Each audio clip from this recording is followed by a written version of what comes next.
You're either driving or doing your guiding thing or on your bike. Like every time I see you or talk to you or get a text from you, it's one of those three things. And because the remote part of my job involves managing like between 20 and 25 people and a number of like quite a few programs per year. Like I'll be on my bike taking a business call, and then anytime I can get to just be like cut out of that feels pretty good, where I'm just like, nobody's allowed to talk to me and I'm not connected. Yeah.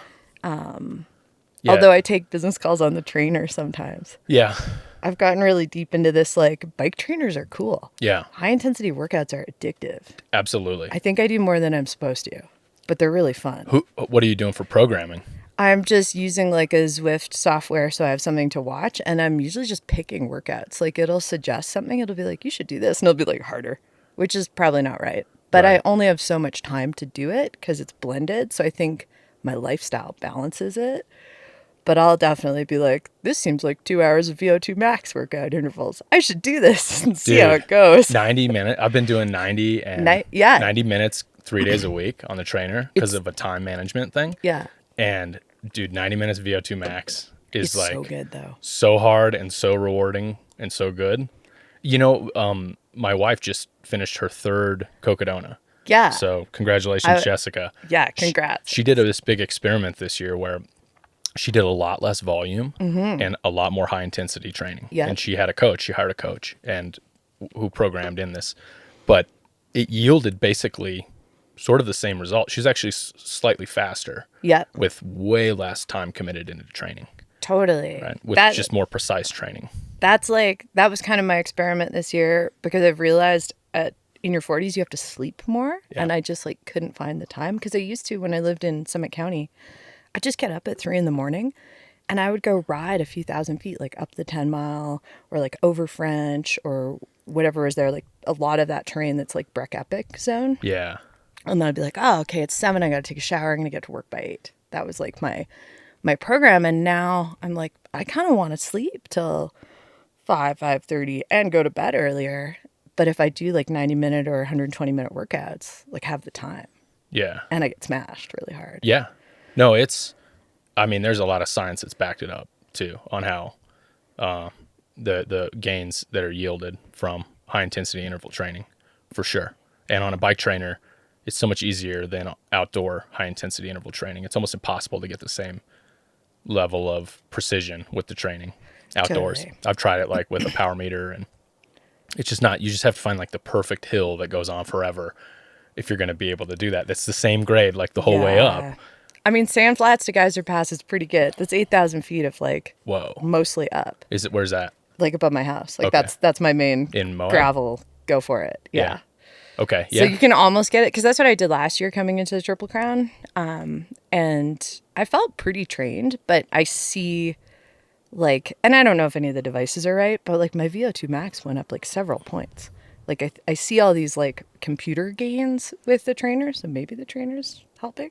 Seem to help on this. How'd you originally set your FTP? Did you do an FTP test? So a ramp test? It's kind of like embarrassing to say this, but I have never actually fully done a FTP test. I've just been letting the like AI detection kind of figure it out. Does Zwift have that? Yeah, or it seems to, because it like made a decision. After a handful of workouts, different kinds. Yeah. Yeah. Okay. Yeah, so I've been using this Trainer Road program, and it's got an AI programming based, like a instantaneous input AI programming. So basically you put in your event and you tell it how many days you want to train for, or how much time you have basically. Yeah. And then what days of the week are good for you. And then you put in your level of intensity of training you want. So like kind of sort of like, balance training or demanding training or less demanding training. And then it'll program everything out for you. And then every time you do a workout, you rate it with a RPE score, relative perceived effort. Yeah. And basically it's all using this, what's called a training stress score as your single metric to prepare you. So like Pinyons and Pines. So I put in the Pinyons and Pines event. The only problem with it is it doesn't understand multi-day. You have to do it as a stage race with 23 hours a day in each stage. So that's about right. That's, whatever. There's a workaround available for that. But then, so it says, okay, your training stress score is like 1,000 each day. And so then it builds these training plans based on all that criteria you just put in, Nice. and trying to build you up to that training stress score. And then every time you do a workout, it'll put that data back in and say, adjust the following workouts after that, or tell you to take a rest day. Yeah. And it's like really, it's the same price as Zwift. I talked about this a couple podcasts ago, but basically it's like the same exact cost as Zwift. You don't get the gamification interface of like the cartoon thing, which is real fun. If you're into that. Yeah. I mean, I just like don't pay attention to that anyway. So it was like, I wasn't losing anything. Or like the community aspect of Zwift. I guess that's huge for a lot of people, but I could care less. I just used Zwift for training exclusively, for structured training. Yeah. Right. Not like group rides. So it has only like a screen with like numbers and data on the on the actual workout screen, right? There's no, cartoonized New York that you're riding down or whatever. so you lose that, but you gain the AI programming for like the same price, basically. So I just dropped Zwift and went to that. And I mean, before SAUER, like massive change in how I felt, massive change. So Pinyons is going to be the real test on like, cause I upped it after SAUER. I was like, all right, I'm going to the demanding training, and I'm going to start doing 90 minutes, like 3 or 4 days a week. Nice. And also my work sort of like ramped up, and we had a lot of changes there. So it demanded a lot of my time. So I couldn't spend all the time. It like demanded a lot of my like mental energy, which took away from my ability to want to train outside, I guess. That's an interesting one to explore or circle back to later in the season, because I think there's almost an addict pathway to like the Zwift interface. Like I saw myself being willing to be like, oh, I'll just do this high intensity workout, which maybe is chemical addiction. Like it feels really good. There's a lot of dopamine going on. Yeah. Or it's the ease of just hopping on the bike and the trainer. But I definitely saw like a downturn in outdoor workouts. Yeah. Where I normally would be like, it's spring, like I have to get out.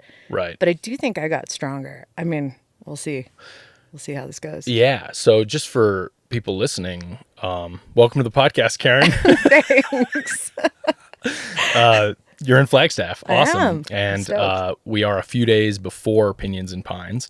This episode is going to come out after Pinyons and Pines. So everything we say here, who knows if it's going to hold in reality, but we're going to find out. That's the fun of these ones where you record it before and then you listen to it afterwards and you're like, oh yeah, X, Y, and Z came true, but these other things were complete bullshit. They were just fantasies in my head. Totally. Wheel fell off the bus. Yeah. So, so how... Tell me about, before we get into opinions, tell me about SAUER and sort of like the debrief from SAUER. Yeah. SAUER is an exciting one for me because I tend to see myself as a longer distance racer. Like if people can do it in a single push, it's probably too short a race for me. Like I saw, especially Tour Divide last year, like the gains I make later in longer races. Like when that sleep strategy and feeling crummy the next day really has to like come into play. Yeah. And I knew with SAUER I wanted to try and just go out and ride it like 3 white rim laps, like just go ride. And that first day felt amazing. Like I put down 170 or some odd miles that were all like above 10 miles an hour, including breaks, like average speed. And that's not common for me. Like that's a little faster than I tend to go. And so that felt like a total win. And then I was like, I'm going to sleep. Like, I'm really good at the segmented 2 to 3.5 hour sleep block. Like, I brought the world's tiniest sleep kit to do so. And I went to lay down, and I know better than this, like, total rookie move. But that adrenaline of you're 19 or 20 or 17 hours into something, and your brain's like, yeah, this is when we sleep. But no, this isn't really when we sleep. So I laid down for 4 hours. I got off my bike and laid there and didn't sleep, but totally lost all the adrenaline that I was charging with. Yeah. And then got back up in the morning and kind of death marched to the end of the race. Yeah. So whereabouts on the course did you That take that break? was, it was right as got out of, it was basically between like Aravaca and 3 Points, I want to say, if I'm getting the Yeah. towns right. Yeah. Yeah, because 3 Points is the one with the little like Mexican grocery store place. Yes. Yeah. So, and that's actually where the mileage really slows down and gets a little more like rough, like mountain bike style. Right after Aravaca, it Four got by pretty four rowdy. track. Yeah. Like, well, after you go through the creepy lot of like abandoned trailers and appliances and are like, is this someone's like meth cooking leftovers yard? Is anyone living in these trailers? Did you get chased by the dogs in that area? I didn't get chased by the dogs, but there's something about being like in a tank top and shorts and a female and it being like 10:30, 11 o'clock at night going through stuff like that where you're like, what have I done? Like, how have I found myself here again? So pedaled through there really fast. I think I get speed boosts from sketchy parts of races. Yeah. But I don't know if that's a good thing. I mean, that's totally a factor that I have not thought about once. Yeah. You know what I mean? Like at the end too. Yeah, at the end too. So yeah, slept in past that a ways, kind of into the rowdy terrain. If I had looked at the track more, I think that was the other thing with like the 300 and change mile or 320 mile race was I didn't like granularly look at a lot of it. I was just like, it's going to be some rough miles, it's going to be some easy miles, just go ride the thing, know where the water is. That's kind of my plan. And I basically slept in a total sandbag spot where I had 20 miles of rough before I escaped it. And that made getting started feeling pretty shitty, pretty rugged. And I also realized in retrospect that I hadn't trained any more than single day riding at that point in the winter. I'd been like pushing for speed, pushing for long days, but then I would go to work. I hadn't done any block training at all. So my whole system was like, this is the day that we rest. And I was like, oh, this is the day that we keep riding back to Tucson. So I was a herding unit that whole day. Do you get anxiety that you're going to lose that? Like if you don't ride and you take too many rest days or something like that, do you feel like, oh, I got to get out. Do you like see people on Strava? And I just naturally kind of vibrate, I think, a little faster than the average human. Okay. So once I've slept for a couple days, I start waking up earlier and earlier and earlier. And my body is like, go do something or you're going to freak out. It's more like an innate thing. It's less like a socially linked thing. I'm actually not actively on Strava. I only have an account because you guys made registration through Strava last year for PMP. Otherwise, I follow no one and everything is not linked. For the record, I don't think we made it through Strava. It's always been on the website. Well, I was really worried I would miss it. So I joined the... we try to be as available as, like, not just keep it to Instagram or Strava. It's like the website is the main thing. Yeah. Something got messaged and I had this fear and I made a Strava account and then I was like, okay, I'm a member of one group. Okay. Yeah. Done. Yeah. No, I don't tend to, it's more like an internal thing. Yeah. Like just a wanting to ride. But I realized I got so relaxed about trying to move the needle on power and speed with the trainer and the indoor workouts during the winter that I was neglecting just like going riding for a bunch of days. And did a lot of correcting of that later in the spring. Yeah. It helps. It's like that, the feeling that there's that feeling you get that you can't replicate on a multi-day of like pulling yourself together and warming back up and getting going. And it definitely fades, but I think like once you do it enough, like you've done it so many times, you've reached this, you've unlocked that level, or I think a person can unlock that level and then they can just like maintain up there. You know, and then it's easier to sort of fall back into that. Oh yeah, okay, we're doing this now, because your body does remember it. You know, I mean, you did the last 2 years. It's like you've done a crazy amount of races. I rode 14,000 miles last year. Yeah, I think that's what the number is. Yeah, I wrote it down. 1.2 million feet of climbing. Everybody on. I remember this time on the socials. Everybody was like, I hit my million, and you're just like 1.2. Fuck y'all. I like, just rode my no bike big deal along. on a mountain bike. And I was like, Jesus Christ, man. No wonder you get injured. You're an animal. So anyway, 13,000 miles and 1.2 million feet on a mountain bike. That's what it was. So last year was the big Triple Crown year. Mm-hmm. At least it started that way. Yeah. Right. And for folks that are listening, if you've been living under a rock, Triple Crown is Tour Divide, Colorado Trail Race, and Arizona Trail Race. Yeah. And tell us what happened. How did Tour Divide go? Tour Divide, well, total rookie coming into Tour Divide. Okay. Was literally like, I hope I know where to go. Brought 2 nav devices. Did need them both. Didn't get all my tracks loaded. Totally ridiculous. Okay. What do you mean? Like, you know when you go to load, like, say, 2,700-mile segments, and you're, like, doing it, and you think you see them all, and your brain, like, reads past the number it's missing. It's like, yeah, I totally have 19, 20, 21, 22, 23, but you actually have 19, 20, 22, 23, 24.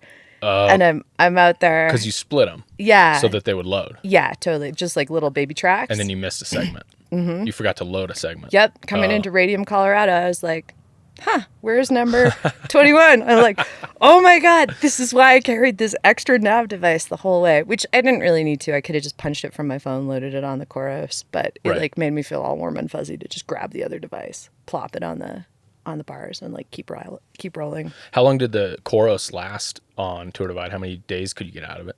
I want to say I was going like a week or more with it. Although I tend to trickle charge them before they get super low. I don't think batteries appreciate the like full rundown. Yeah, they don't. So I just tend to like be like, ooh, do I have spare power in my bank before I go plug it in somewhere? I'll just like let everything sip from this, get to the gas station, plug it in. But yeah, so going into Tour Divide, I was super nervous. I think I came pretty close to blowing myself up on the first day. Like just that, like you're caught up, you're anxious, like your heart rate's faster. But I played it really conservative the whole first like 7 days. Like I was like grabbing hotels. I was sitting in tubs. So my like ass would be in a good shape. So my legs would be in good shape. And then the final 10 days, I got slightly in front of Alexandra. This was like a life goal to like ride at her pace or faster. Sure. Because she's a friend, and got slightly in front and was like, I will make this slightly in front last. And I spent 10 days of my life literally looking behind me every time I took a piss, every time I grabbed a snack. I would look at her dot before I set my alarm to go to sleep. Like I've never held that level of like, it's the first time I really felt like I was racing. Yeah. Like holding that tension. Like you're like pooping by the side of the trail being like, is she coming around the corner? Is there a Yeti coming out of there? Just like a Yeti following you. And there was a huge amount of time where we were like 10 miles apart. Like just in a long distance race, that's like nothing. That's like a bad resupply. And gravel too. Yeah. Yeah, that's nothing. And then finally at the end, ended up like catching each other, kind of like double leapfrogging. Like she passed me, then I passed her, then she caught up, and we just looked at each other, and she was like, do you want to do this for the next 80 miles? And it's like triple digit heat. We're in like, it was like 115 that day. And we were both like, let's just pedal to the end together. Which ended up, because of our stage starts, put me like a 15-minute or 20-minute finish time in front of her. So it was really like a shared third place on the Tour Divide, but I got it for the official little 15-minute spread. But never thought going in as a rookie to the Tour Divide and not being a gravel racer. Like I've never had a drop bar bike. I've never clipped a pedal in my life. I've been trying lately. It's like an experiment. I'm just like riding my mountain bike down the divide. Yeah. Trying not to screw it up or get eaten by a bear or mauled by a bear. And then you find yourself like there at the end on the women's podium being like, no shit. I kind of pedaled okay-ish. Yeah. And so this whole last year since then has been how to go faster. But then... What'd you do for a sleep kit? I brought a Soul Escape Bivy, like the breathable one, the bulky one. Yeah. I brought a Nemo Tensor Elite. Like, so the chubby, it's like the thickest sleeping pad I had never bike raced with anything other than like inconsequential, useless, not very good sleep kits, but they're lighter. Like I'd always had sort of those climate pretzel things. But I brought this really quality sleep pad. And I was like, this is amazing. This is what it's like to not feel the ground when you sleep. So I slept well. And then I had a 40-degree Sea to Summit bag. So not what most people are packing, like quite a bit not warm. Yeah. And it worked. Like, and because I find you need layers. Like I get cold riding, like a 20-mile descent early in the morning. If I'm not in like a puffy coat and a couple pairs of pants, like I'm going to freeze. So I figured all that factored into my sleep kit. So yeah, I rolled with 40-degree bag and a good sleeping pad the whole way. Gloves? Definitely like regular gloves and then a warmer set, yeah. like a camp ice climbing glove, Okay. which really work well What on about the bike feet? bars. I brought like a shoe cover and totally regretted it Okay. because it was like the driest Tour Divide in the history of Tour Divide. Right. And if had I managed to get into any post office, I would have mailed those back. But I missed 4 postal drops I had set up for myself. Like I had the worst USPS timing of anyone in history, I think. So carried those down the divide. But yeah, like tights, shorts, like super light rain pants, super light rain gear. Yeah. Pretty happy with all that. Pretty happy with all that. Yeah. Got completely annihilated in a rainstorm in northern New Mexico a little before Silver City. And then ended up like carrying my bike like a pizza tray through mud because I couldn't, it was like hurting too much to be on my shoulder for whatever reason. So I was like, I'll just hold it out in front of me and try Yeah. and walk. It's not a good way No. to do that. And that whole storm, I never put rain gear on and got soaked to the bone. So I don't know if the rain gear had a purpose, but it's Yeah. good to have. You just were like, it's gonna pass or what? And you just got soaked. I was in Glenwood, New Mexico, with Clinton and Dan, who I'd been like kind of seeing a lot those final days, and we all knew it was going to rain. But Alex was coming down from the pass we just come over, and I was like, I got to stay out in front. And Yeah. this like lightning storm came in, and I jumped on the pavement, and I was dodging like it was like flash boom around me, and I was getting soaked, and I kind of had this like sort of biblical experience of like, this is bike racing. Yeah. Like, this is what we do. And I think really I was just so tired and undernourished that like my brain cells weren't working so well. But I had like a really positive emotional experience until I hit dirt and it was all mud and couldn't move. And then I kind of walked around feeling like a bag of shit. Yeah. Been there with you, done that. I know that feeling. It's so like when you can't move, it Yeah. just kills everything. You just have to, I don't know, man. I've constantly thought about what I would do again differently. Like when we sort of first met was 23 Pinyons in the mud. Yeah. And you had, we were all of us in the 500 were stuck in that mud. And it just was like, I think in hindsight, I would have just chilled out and waited 8 hours, rested, let the sun dry it out for half a day. And then I Yeah. could have rolled instead of Totally. just trudging through. It's just morally defeating, that sort of mud, you know? Especially when you've been pushing so hard and it throws this switch of like, it doesn't matter how hard you've been pushing or what your investment is, you're stuck now. Right. That's what you get. And I think also people are stuck at different levels is also the part that messes with me. Like some people, they might have ridden slower and it just timed out so that they're catching back up to you Yeah. and you got screwed. Just Totally. purely, it's not like you're all in the same boat because it's so variable. Yeah. If you're on pavement, you're like, it's great. Right. So I think that's the part that it just, yeah, you're right. It washes away everything that it just totally throws everything for a loop, and it screws up all the other thing too is it just costs a lot of money. Like it just ruins everything. It was, and I remember sitting there being like, Alexander's going to catch me. Like that Dude, was that's all the I thought. worst feeling. I was like, I put 10 days of my life into staying in this position and I'm going to lose it all. That's like high-end competitors, which you're a high-end competitor now. You're in that class. They have to deal with that all the time, right? Yeah. They learn how to deal with that stuff. Totally. Like being chasing, and then you achieve it and then hold. I think it's worse to hold it, to always be looking over your shoulder like Yeah. that. Do you think it's worse? I mean, it's interesting. Like for me, last year, it was super motivating. It was actually an amazing chance to push. I think something that happens for me on longer races, as much as I like them and tend to do well in them, is I kind of let go of the push. Like there's fire to be out there, but there's not necessarily fire to be like, but just pedal a few miles an hour faster. Like just really. So I tend to get into this like kind of clunky, chillin' place. And I got to experience what it was like to be Karin Pocock trying to actually go fast.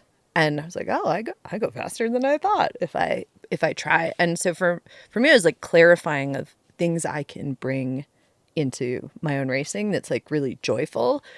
I think if I kept holding that like look over your shoulder now, like moving forward, that would be maybe not as like productive a place. But at the time, it was like super productive.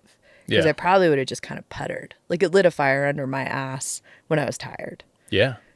So that's super. I mean, it's kind of why I come to the races. Like I don't think of myself as innately competitive, but I often feel like there's a layer of me I don't know how to unlock. And as soon as there's someone to chase, I start unlocking it. Yeah. And like, oh, I can go harder. That's what's super inspiring. Yeah. Yeah. Like all of you guys at the start of SAUER going way faster. I'm like, I'm not going to be able to push like low 20-mile-an-hour pace right now. Like no way. Like I can just see my heart rate going for 160 and seeing like you and Alex and Jeff all just out there. And then I'm like, I'm going to let this one go. Yeah. But even that like boost to try and chase, like you start to see what you can do. Yeah. I wore a heart rate strap specifically on SAUER just to keep my heart rate under control at the beginning. And then it was pointless after that. But it was like, I don't want to get over like 155 because we're out there also with the short route people too. And those people were pushing even harder, the 120 mile or whatever it was.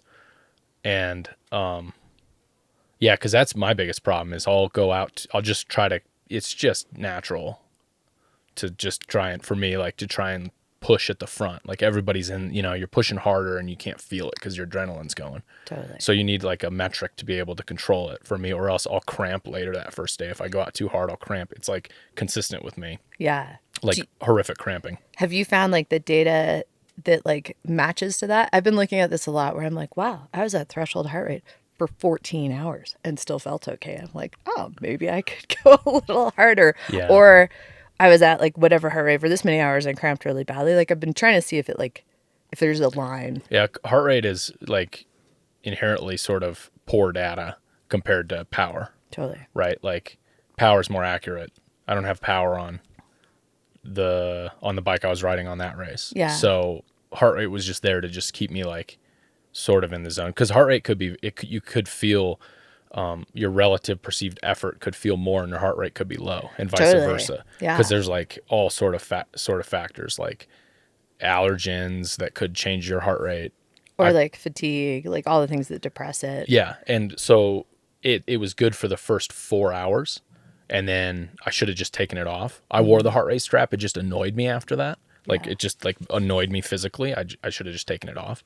But it did its purpose at the beginning. But then after that, it's like my heart rate's nuked after that. It's just, like too low, and it gets in your head. It's like, oh, I'm only 130, or, I'm I should push harder. Yeah, 130, but I was like doing really well. So the data was not accurate to like my progression in the race. Yeah. You know what I mean? So I think power would be, if you have power, that's obviously the best, right? But I don't have that. That's expensive. It's expensive to put on power on a bike. No, I have it on this bike. Really? What do you? Yeah, Cranks, I've got a Cork power meter, like the that like sits inside the chainring. Oh, right on the spider. Yeah, on the chainring. Yeah, I see. I was like searching for the word. Yeah, Yeah. like a spider power Yeah. meter. I gave it. I figured I would tour divide with power meter. Yeah, I think that's the one thing. All these other events, it's like, I don't know. Maybe SAUER would have been important, but I think your choices are either a power pedal, Yeah. which are like $500, a crank arm, which you can send them back to like 4i. You can send your current crank arm in and have them added to it, Yeah. or the spider. Yeah. Those are like the only three options, and they're all about $500 for. Yeah, depending on if you already have the like crank set they work with. This was Right. a full like go in and get the whole thing. But it seemed like, I don't know, if we're doing this, if this is like the disposable income thing, like don't have kids, like this is where the joy goes. I'm like, I'll just buy this and Yeah. So did you learn use how it to a use lot on Tour Divide? Well, no, it's coming up. It's like I just got it last fall. Oh, okay. Yeah. Right. So this next year will be. This is like where the data test. Yeah. will come from. Because otherwise I've just had heart rate data, which has still helped a little bit for knowing like, do I have a full period of like, have I overtrained? Like, can my heart rate not go up to where it's supposed to? Or like measuring it against like how I feel, or if I'm cramping, or if metabolically things are working relative to like looking at the data. Like there were some interesting ones from that Colorado trail race that we were on together. Yeah. A couple years ago. Just to look at like what the Coney cataract segment looks like in terms of heart rate data, because you're pushing hard at 12,000 feet Yeah. all day. So what did it look like? It looked like my heart rate was between 155 and 60 for like, and 160 for 12 hours of my life. Yeah. And I was like, Crazy. And then the next day I just got up, kept pedaling, got to the end, had a 6-day finish, which felt pretty good, but would like to go faster. But it seemed good to know that I could sustain that and not feel awful. Yeah. So That's crazy. Is that section that's all above tree line? Mm-hmm. Yeah. Dude, that got in my head so bad. Just the unknown of that. Because it was my first CTR and one and only at this point. You got to go back. Yeah. I had such a good weather year that one day I got many other things on the list before that. There's like, I'm not one to go and repeat these things. There's a few that I've repeated to learn and like local stuff, but it's sort of a big thing to get to Colorado for me and to take all that time off of work. And right now it's like conserving. Next in line was Arizona Trail Race for me. Is the sort of the progression, the natural 300, AZT 300, Colorado Trail Race, AZT 800. Yep. But you know what's going on with that. Are you going to do it? I was going to, but I have a wedding I have to be at October 11th. Oh, you're going to laugh really hard in a second. Yeah. I just moved my wedding Oh, yeah. for the Arizona Trail Race. And everyone who listens to this who's on that guest list is like nodding their head and shaking it at the same time, being like, Jesus, I go. Yeah, Schilling sent that out, Karen. And I spent 24 to 30 hours in utter panic. And it's not just, so it's wedding, it's the International Snow Science Workshop, which is huge for my career, which only comes around so often, but there's enough of them. But so I had this massive snow industry conference that ended October 2nd. Yeah. And then we were getting married the 4th, 5th, 6th in Moab. So, or the 5th, 6th, 7th in Moab. So 6th was the wedding date. And that's like, if it's an October 1st start, both those things are off the table. And it came out and I was like, oh, Triple Crown. And I called Max and I'm like, it is the second time we're getting married. For those of you that don't know. Yeah, I'm remarrying my ex-husband. The love of my life. Very excited. Lots of bike pack racers in attendance. And I'm like, I need to do this or I'm going to sit, like, this beautiful day can't be me resenting a second year Triple Crown bid because I'm not probably going for a third after scratching out of the CTR in the fire last year. And I called the caterer. I called the venue. I called my family.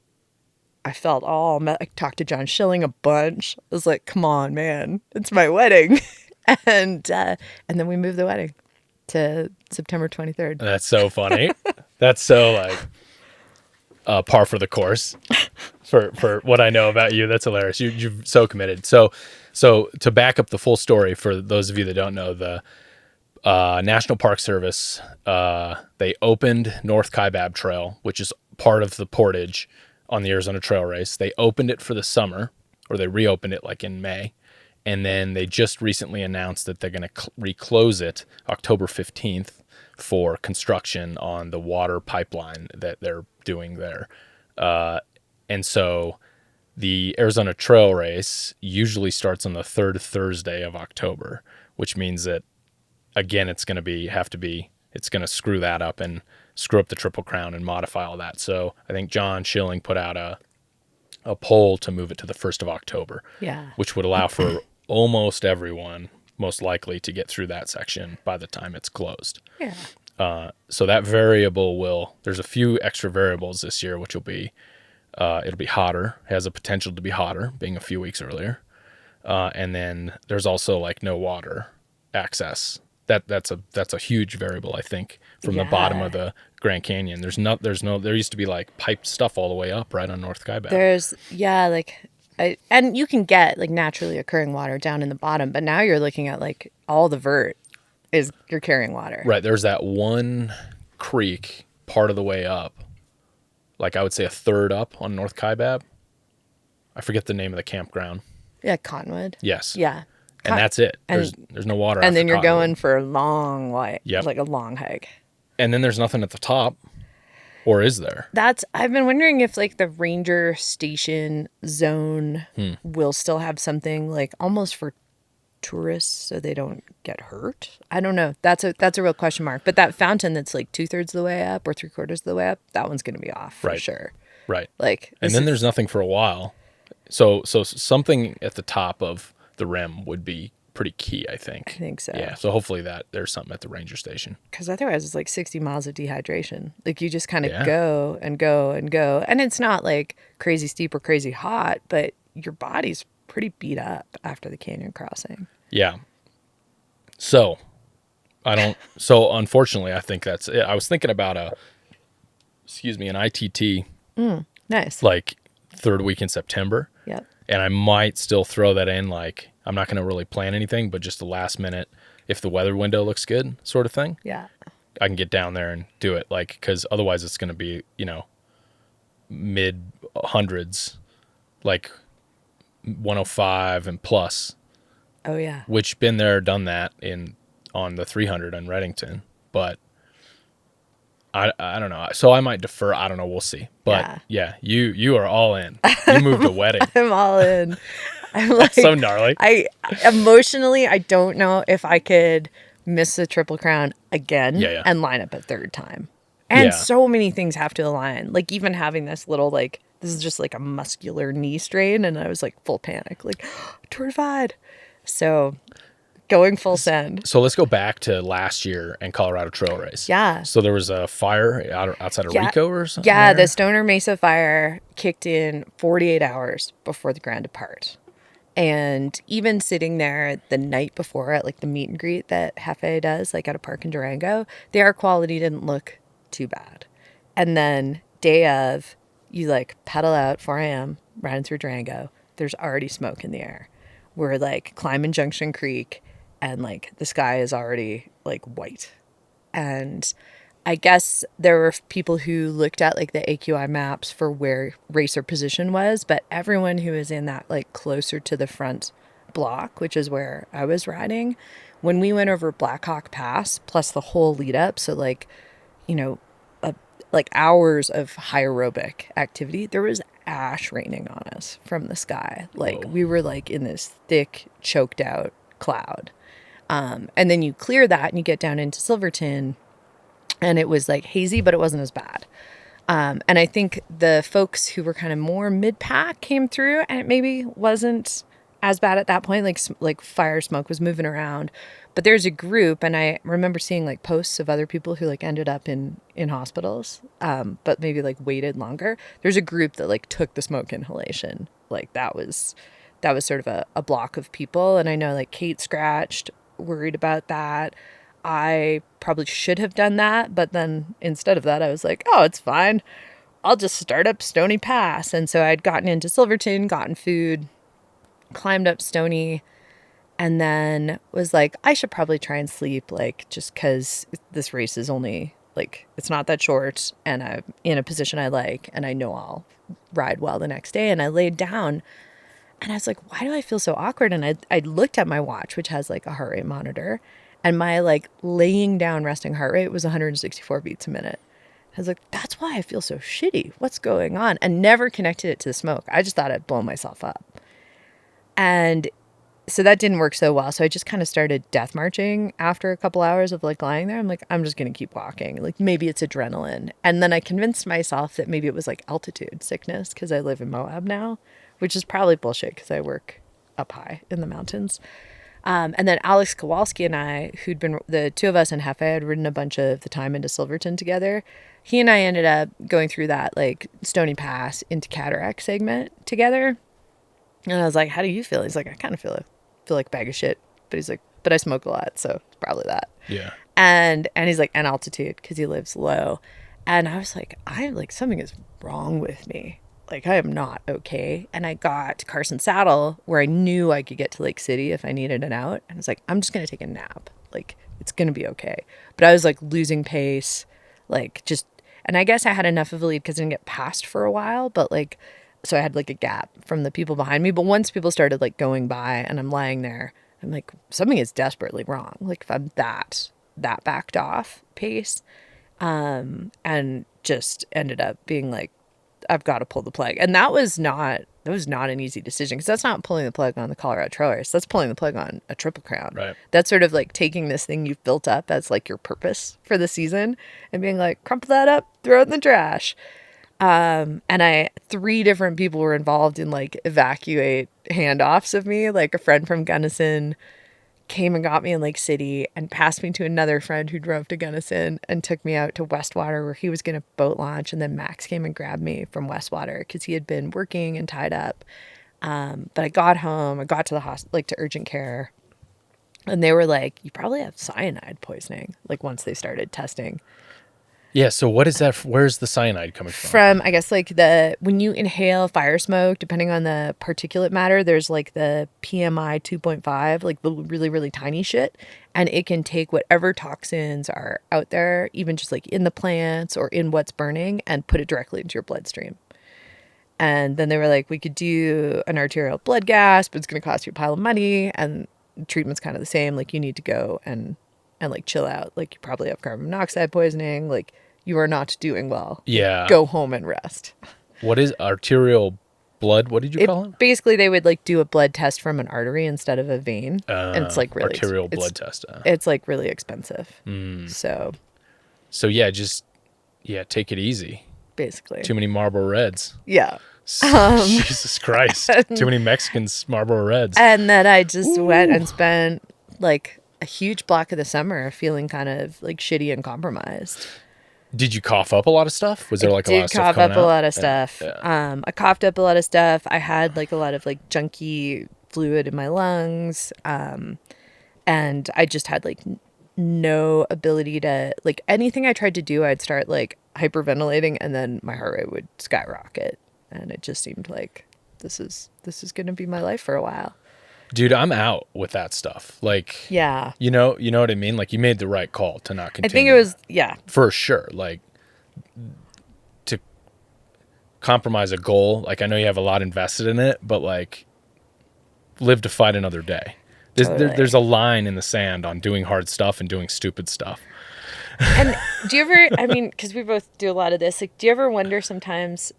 And I don't know how we know this, because I felt like in that moment I knew this, but there's like how shitty you feel because you're ultra racing, and then there's different type of shitty, which is really hard to explain to someone because they're probably very similar if you're not used to it. Right. This wasn't like ultra racing shitty where you're like, oh, I've blown myself up, or my legs feel crappy, or like, man, I wish someone would put more glycogen back into my system. Right. This was like something is deeply wrong with my heart and lungs. Right. I think you get used to at first when you're starting out, I think it's hard. The lines are blurred between the two, right? Yeah. You think that the ultra racing feeling shitty is like something's wrong. Yeah. Something's seriously wrong. But then you realize that that's not. That's just the way that this feels. And then you normalize that feeling, right? And then you revisit it over and over and over and over again. Yeah. And then you're like, yeah, that's it. I'm in that spot now. Yeah. That means I'm warmed up, right? It works out. But then there's the like, and I don't know, I'm trying to think, I don't know if I've ever like pulled the plug for that reason. I've definitely pulled the plug thinking I was, like I could have gone on, and I regret, like I still was sort of like learning that line for myself, or like sort of spiraling and panicking about things that didn't really, like I would have been fine in hindsight on those things. Mm-hmm. But yeah, I don't think I've ever been in a situation where the smoke is that bad, but I'd be out for sure. Like it's not worth it. Raz, on Ride Across Arizona, there was a section on the second to last night where I went through a controlled burn, and I woke up the next morning and I felt like I'd been kicked in the chest. Yeah. Like, and I have this like running joke that I was camped by the Travis Walton abduction site, the alien abduction site, and I think the aliens like abducted me in the night and probed me through the mouth. Could happen. And implanted a chest burster. That's what I told the doctor, at least. That's amazing. He'd never seen Alien. My doctor was like, "What the fuck, doc? You've never seen Alien? Go back and watch Alien right now. Quick, all the jokes about things popping through your stomach are lost on you." He just stared at me with a blank stare. I was like, I'm getting a different doctor. The This is movie bullshit. Spaceballs is lost on him. I know. You see they're rebooting Spaceballs? No, that's Yeah, amazing. they're going to do Spaceballs too. Yeah. So good. Anyway, so that I think that was the only time where I thought like I did get into Sholo and think maybe if this gets worse throughout the day, I'll probably go to urgent care. Yeah. And it didn't. So I held the course, but then I ended up just like sleeping like 8 hours. I was so close to the finish. I was only like 30 or 40 miles from the finish. Yeah. And I was like, I'm sleeping because this is the only, I want to finish this. I have this much invested in it, but yeah, I gotta just sleep this off. So I ended up sleeping for like 9 hours or something, and then finished the next day. And, Yeah. But I easily could have pulled the plug. I think, like if it would have gotten even incrementally worse, because I thought I had Yeah. something seriously wrong. And it's like you're like, you can't make more lungs. Mm-hmm. Well, I guess like they probably can now, but like, No, yeah, it's just a part of the body where like it's not like a knee or an elbow or a foot or something that like you're going to be able to figure out or work on or get replaced. This is like your cardiovascular system. Yeah. And it's just not something I want to screw around with. And I know there's going to be more fires on races, and I wonder with Hefe moving the race back, like it starts earlier now. Oh, I didn't know that. Forward would be how that's described. So Yeah. it's August 2nd this year, which is anyone trying to do the Triple Crown, like that's a hard hole to dig yourself out of from the Tour Divide and then turn around to the CTR. Like it's 4 weeks now instead of 6. yeah. So that's What is that's the a whole reasoning? big leap. Well, I think it is for the fires. Like if you start looking now at not like a 20-year data set, but like the weather the last like 4 or 5 years, our monsoon's been coming later, and generally our fires are lightning strike. Like for sure there's other human caused things, but we get a lot of lightning strike fires. Yeah. And that's starting up later and later in the summer. So there's this window now in like late July, like when the race used to happen, and early August, where it's really less likely that we have like naturally occurring fire. I mean, we'll get to see this year. But yeah, my first CTR was like a July 25th start or July 24th start. And then it moved to mid-August to make space for all the hiking traffic. So we weren't like the gaggle of bike packers in people's way. And now it's jumped back to August 2nd. Okay. So we'll see. Because I don't think I could bring like an N95 or something, but I'm not going to be able to go through that kind of fire smoke at this point. Yeah, I imagine your lungs are not fully healed yet either. It probably takes I think it takes a while. like years to. I mean, I did a personal trip, like a huge, like a 1,500-mile touring trip with my spouse, or my ex-spouse, soon-to-be spouse, my spouse. Yes. With Max. And I could tell during that whole trip, like even though we threw there were some days that were pretty close to 200 miles. So there were bigger days, but I could tell like that, like it didn't have a top end at all. It was like, I can go to here and then I can't push. Like it would be very bad. Like when your whole brain is like, and your body is like, don't push over the line. It's a very bad line. But by the time the AZT rolled around, I felt like I could pedal a bike again. Although there's a lot of walking of your bicycle in those. Yeah, and you won that. Totally. Congratulations. Yeah, that was exciting. So to come back and be like, I'm not gonna bail on this Triple Crown, even though CTR didn't work out, to come back and still race. Was it like was there like some freedom in that? There was, I think, like there was definitely a pretty solid moment in planning, and then another one on kind of the first and second day, where I was like, I'm doing this because I absolutely love riding this trail this time of year. Like it's sort of a season closer. It's a natural transition back to snow work for me. And I think I've had more self-discovery on the Arizona Trail than any other piece of terrain in bike pack racing. Like it's just a really special place. Yeah. So it was very cool to just get to go out and be like, I'm here because I just want to be on this piece of terrain. Even with like the goofy but very fun, go to the canyon, high five the canyon, go back to Flagstaff. Hike Humphreys. Yeah. Right. Yeah. Humphreys was painful. Yeah. Humphreys, like, you gotta give it to John Schilling for making something that I think actually felt harder in total than the regular route. And looking at the times, we were all like slower than regular Grand Canyon crossing, like total times, because it Yeah. was a longer route. But yeah, those add-ons, they were different, and my hips thanked him because I didn't have to carry a bike on my back for 22 miles. But they were there were some solid add the pain Yeah. last year. Yeah. Yeah. And hiking without the bike up Humphreys, right? You left it in the Yeah. parking lot. Yeah. So we just did Because the it's wilderness. yeah, so we did the hike into the Grand Canyon and across Tonto, like South Kaibab, Tonto, Bright Angel, which I thought was actually pretty pleasant. Like that was kind of a shorter like Grand Canyon light. Yeah. And had it just been that, I think the race would have felt quite a bit easier. But there was like a weird off trail, like cow pasture, steep slope, volcanic rock, hike a bike that kind of bit us in the dirt roads coming back to Humphreys. And then my timing for Humphreys was like a 9:30, 10 o'clock at night start. And it takes a while to get up. That's like a big hunk of walking to get up that thing. Yeah. And we weren't moving slow. Like, we're not slow people. Like, it just takes a long ass time. Yeah. And it was, if I remember correctly, it was pretty cold that night. It was freezing and it was raging. I think it was about 50-mile-an-hour crosswind. Yeah. It was almost blow you off the mountain. And I was like, fucking Karen. She's Well, doing that tonight. It was like I showed up and Scott was there. We'd been riding together a bunch that day, like leapfrogging, and he was maybe 20 or 30 minutes ahead of me at that point. And I just looked at him and I was like, I think I'm going to walk up this thing tonight. And he's like, I think I'm going to walk up this thing tonight too. And so we just like went for a night march Yeah. till 3 a.m. Yeah. It's crazy because it's so exposed up there too. It really Like once you get is. past the saddle, Yeah. it gets sort of like wayfinding. Yeah, Was you that kind difficult? of like get off road a little bit. There's definitely like some use trails up there that aren't the right way. Right.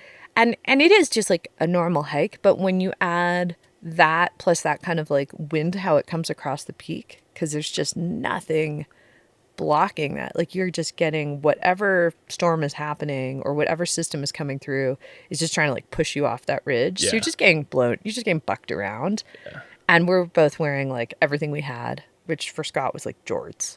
Yeah. I Yeah. was like, buddy, aren't your legs cold? Like, I'm here in like tights. I've got like thigh high warmers over my tights. I've got my shorts over that. I've got both puffy coats because I brought two. Yeah. Because I had a mailbox like pickup in Pine, which Okay. had really helped to switch out to some warmer gear. Like that timing really worked. But yeah, I was freezing. the whole time. Postal service? Yeah, like Okay. so somewhere, I don't know when it was, but Justin Dubois at one point had been like, everyone always ships to Payson and it's a total idiot move. You should Right. ship to Pine. And I was like, well, this guy's, he's got to know. Like he's got a sense of this. And I'd looked at a ton of like people's like time splits between points. And I was like, I think this works for me. Like, I feel like I always go past Pine when it's workable. And I just took a chance because I have like the pack I want to hike across the Grand Canyon in. And I actually, on this one, ended up riding so many miles with it that I think I could just start with it if Yeah. I wanted to. But I shipped it, I nailed the pickup. It was like morning, grabbed it, and it was good to go. But with that, I threw in like extra warmth. So I grabbed like my pack and like another layer, and that made a huge difference. Yeah. So yeah, postal drops will give you an ulcer for all the days leading up to them, but Yeah. when they work, they really work. So you generally recommend it I think so. over not and carrying the whole way. I think the nature of the Southern AZT for me, for someone my size, the extra weight will just beat you up in a way that's unnecessary. Yeah. Like between Pine and Payson and Flagstaff and Tusayan, which I never pronounce right, you've got close. you've got options. Yeah. Like you can get something. Right. I mean, really, you could probably mail yourself 4 backpacks Right. because Postal Service just mails that shit back to you. Right. If you really? Yeah, and that's what I think helped this year. So the Tour Divide, I know lots of people don't do this, but you can mail yourself stuff. And I didn't run a dynamo, which is not the norm like most people do. I didn't own a dynamo. Right. So I brought like light batteries, and then I had one of these Anchor charge packs that recharges itself really fast. So I just plug it in every time I food shopped at gas stations, and then I would like slow charge the devices on the bike, and that meant like no additional front wheel drag, or no needing to buy a dynamo and light setup. I Yeah. just had this like 20,000 milliamp hour pack and a bunch of Phoenix light battery cells. But I knew like at some point something wasn't going to work. So most of my postal drops that I missed were charged batteries for my lights. Okay. And going through that whole process of sending all these boxes out, like kind of scattershot on the Tour Divide with like light, it was basically like lights, sport food that's hard to buy, and vitamins. That was most of what was in there. And then if I thought I was going to break something, I'd like throw that in the box. Like, oh, what if you lose a water bottle? Or like, what if your shirt rips apart? Right. And that whole process taught me that all that shit comes back to you. Like they just return to sender it a Really? month later. You miss postal drops for days. It's like very underutilized, I feel like. And fully within the rules, and isn't easier. It's total strategery. You don't know your timing well enough to know where you're going to be. And even if you're like 90 minutes early, you're probably not going to wait. You're going to ride. And that kept happening to me on the Divide. But the AZT, I knew the timing better. Like I kind of know my pace. Yeah. So I was like, mailing shit to Pine and this is going to work. And the Pine post office is way more chill than the Payson one. Okay. Yeah. Good to know. Yeah. That's my inside beta for at least the pace I travel at. Yeah, and that's I think good to know. even if you're cutting time off your ride, like one of those two spots. For sure. But yeah, they don't lose your mail. They send it back. Good. Let's take a quick break. I hear some weird noises. I got to figure out what it is. Oh, yeah. I think it's my battery overheating. All right, we'll be right back, folks. And we're back, folks. Nice. All right, so where were we? Finishing Arizona Trail 300 last year. 800, 7, however many miles it was. 850. 850. God, We need new belt buckles. too many iterations. And so then you were like, well, I'm going to do it this year. Yeah. I'm going to do all 3 this year and see what happens. Kind of right away. Which is funny because you finish the Tour Divide and you're like, absolutely not. You're like, no, I'm not going to do this. And then when the CTR scratch happened, I was like, no, not going to do it. And then you finish the AZT and you're like, I'm so full of love and joy from Arizona. Totally going to triple crown again. Did you do any heat training for the Arizona Trail race? I mean, living in Moab is sort of like heat training. Like I was in and out of town or Moab, like where I live, for most of the summer. So I had blocks there. Like I did a white rim lap in August. Okay. Which is not the smartest thing. Quite hot. Yeah, a friend of mine actually called me and asked if I had like a mental health problem. Is there any water on that? Absolutely not. Okay, no. I didn't think Yeah. so. You have to carry the whole thing. Every right? last bit. So yeah. how much did you carry for that? I think I carried 9 liters that day. Damn. Yeah. Because it was like For, triple digits. 100? 100 How? Yeah, it's 100 miles. It's like 100 miles, like 8,000 feet. It's like they're fast moving miles. But there's no real way that time of year to not be in the heat. Like I had dropped in when it was like cool, like early in the morning. Mm-hmm. So it was like 80 in the dark, Dang. in the coldest part of the night. So it got hot.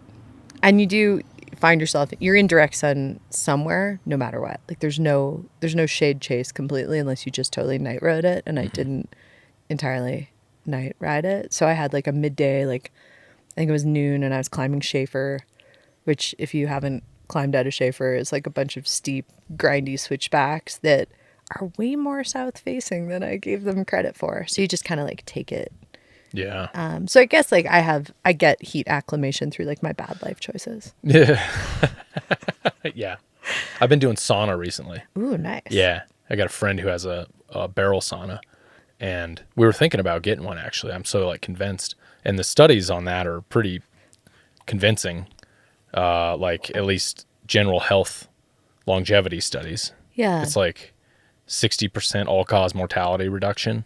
That's amazing. And a huge increase on dementia risk, a huge decrease of dementia risk if you do like at least 4 times a week for like 20 or 30 minutes.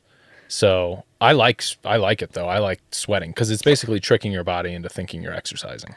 And I just think there's got to be something good about like flushing things out and For then sure. putting them back in. Well, yeah. And maybe it's just like a whole like hippie juju thing in my head, but I think it's really positive to just like sweat your face off. It's why I kind of like the trainer. It's why I'll get on my bike in the heat of the day and ride up sand flats in the direct sun and just like become a salt bag of a human. Yeah. But I also think there's something valuable in like the flexibility, like not needing to live in such a narrow thermal band. Like we do this thing in society where it's like live in temperate climate, air condition anything that isn't temperate, heat anything that isn't temperate. And I think there's value to like ask your system to be like, go be outside in 105-degree weather and do a thing because it's not going to kill you. And probably if you do it regularly, it's going to actually feel okay. And the same with cold, like asking yourselves to kind of move back and forth. Absolutely. Well, there's science that backs all this. Yeah. It's like cold shock proteins and heat shock proteins. Nice. And it's like a baseline, it's like a hormesis, I think is one of the terms, where you're actually stressing your body just a little bit in a good way. Yeah. Right? You're And it upping your adapts. cortisol in a good way, right? Not in like a I gotta work 80 hours a week kind of way. That's Yeah. not the kind of good, but you're both of those things are good, and that's why cold tanks, like cold baths or whatever they call them, Yeah. ice baths. Yeah.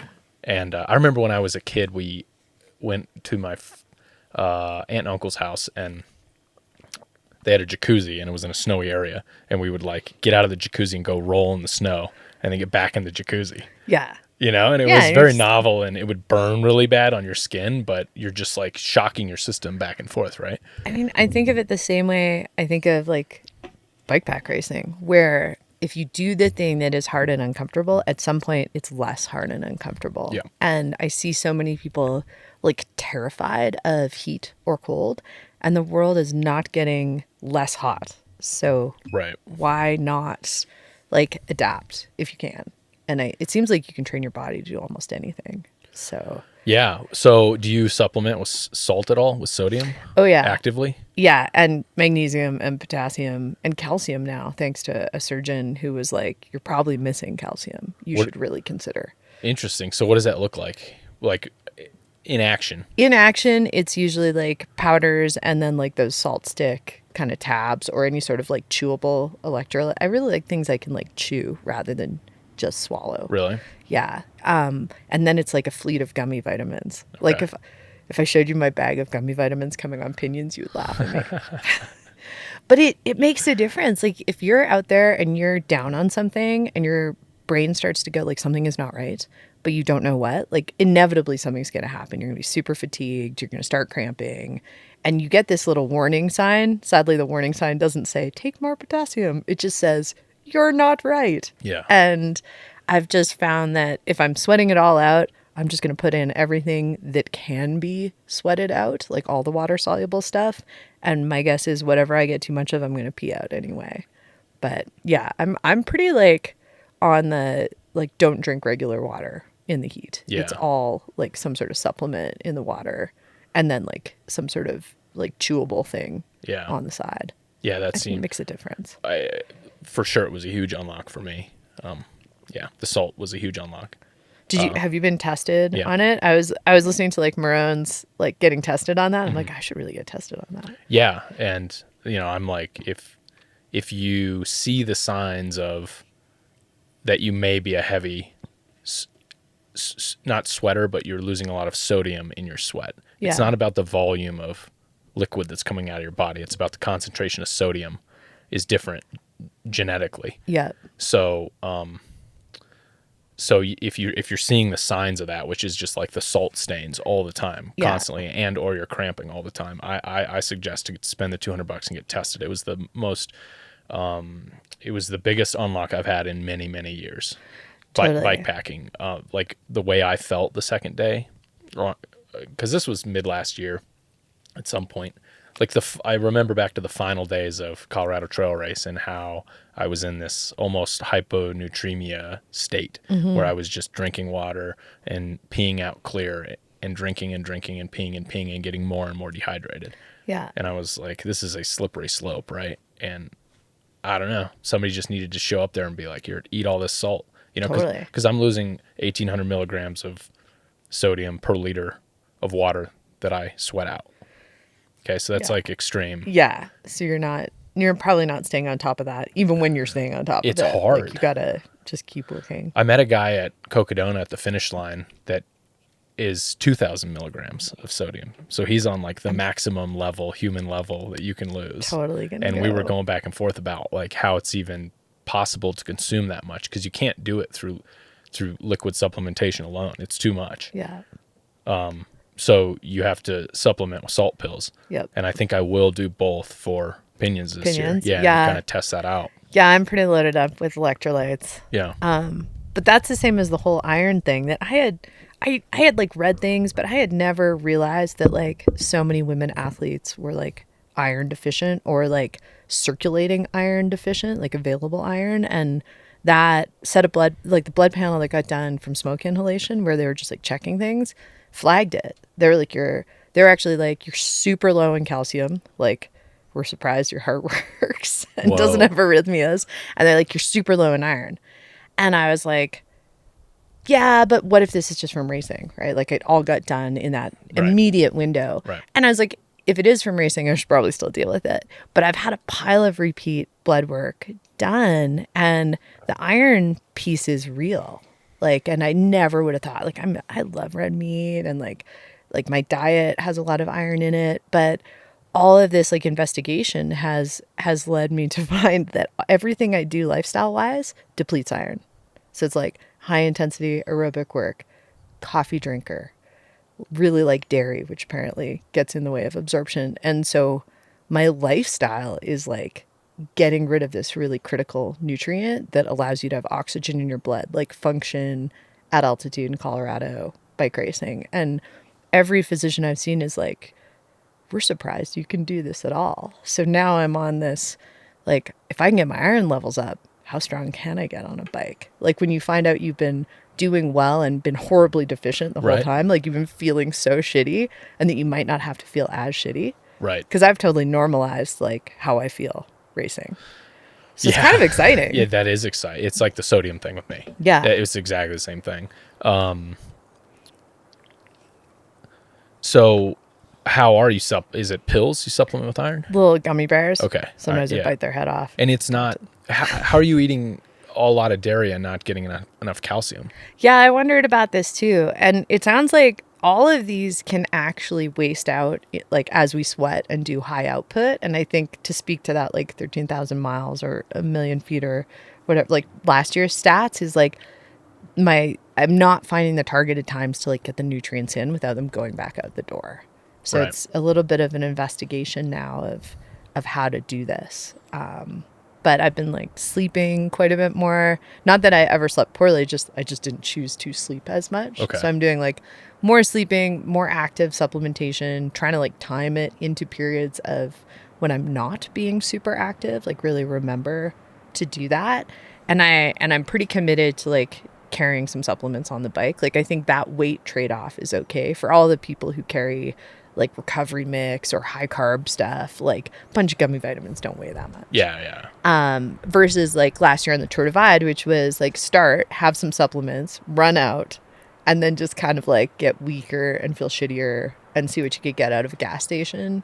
And I think just like consider it the way you would like the clothes you bring for butt care, or like the socks you need to wear so your feet don't rip apart. Like, this becomes like a critical element. Yeah. Like, it's part of your kit.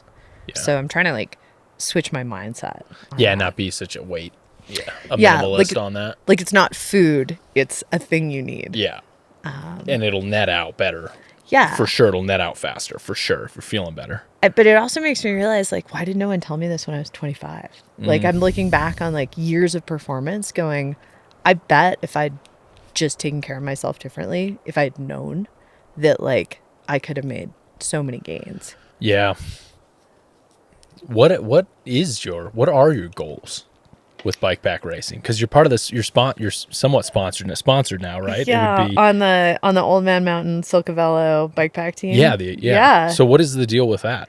That's, How did I that come to mean, be? they put out an all call, and it was like a different all call than I've seen. It was a little less like you have to social media the heck out of our products, and a Yeah. little more like we realize this is really expensive. It's a type of racing that has no entrance fees, but a huge cost to actually be a part of, and no real like money that ever comes back to you. Like no one's really making money doing this.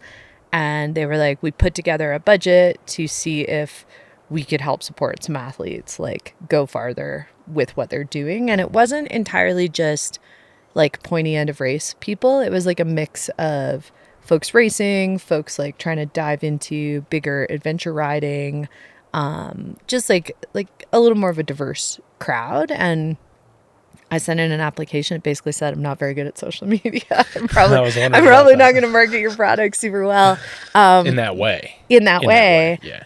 But I was like, but I ride an excessive amount, and I'll certainly be able to let you know like if your products work, and these are my goals. And I'm a little bit atypical because I came into this quite like late in life. Like I had always been an athlete of sorts for my other pursuits, but not a cycling athlete. Like I don't have the gravel background or cross country background or any of the backgrounds a lot of bike pack racers have. I just stopped rock climbing so much and jumped on a bicycle and was like, let's go through the mountains. Yeah. And kind of just told them my story and was like, I'm 45.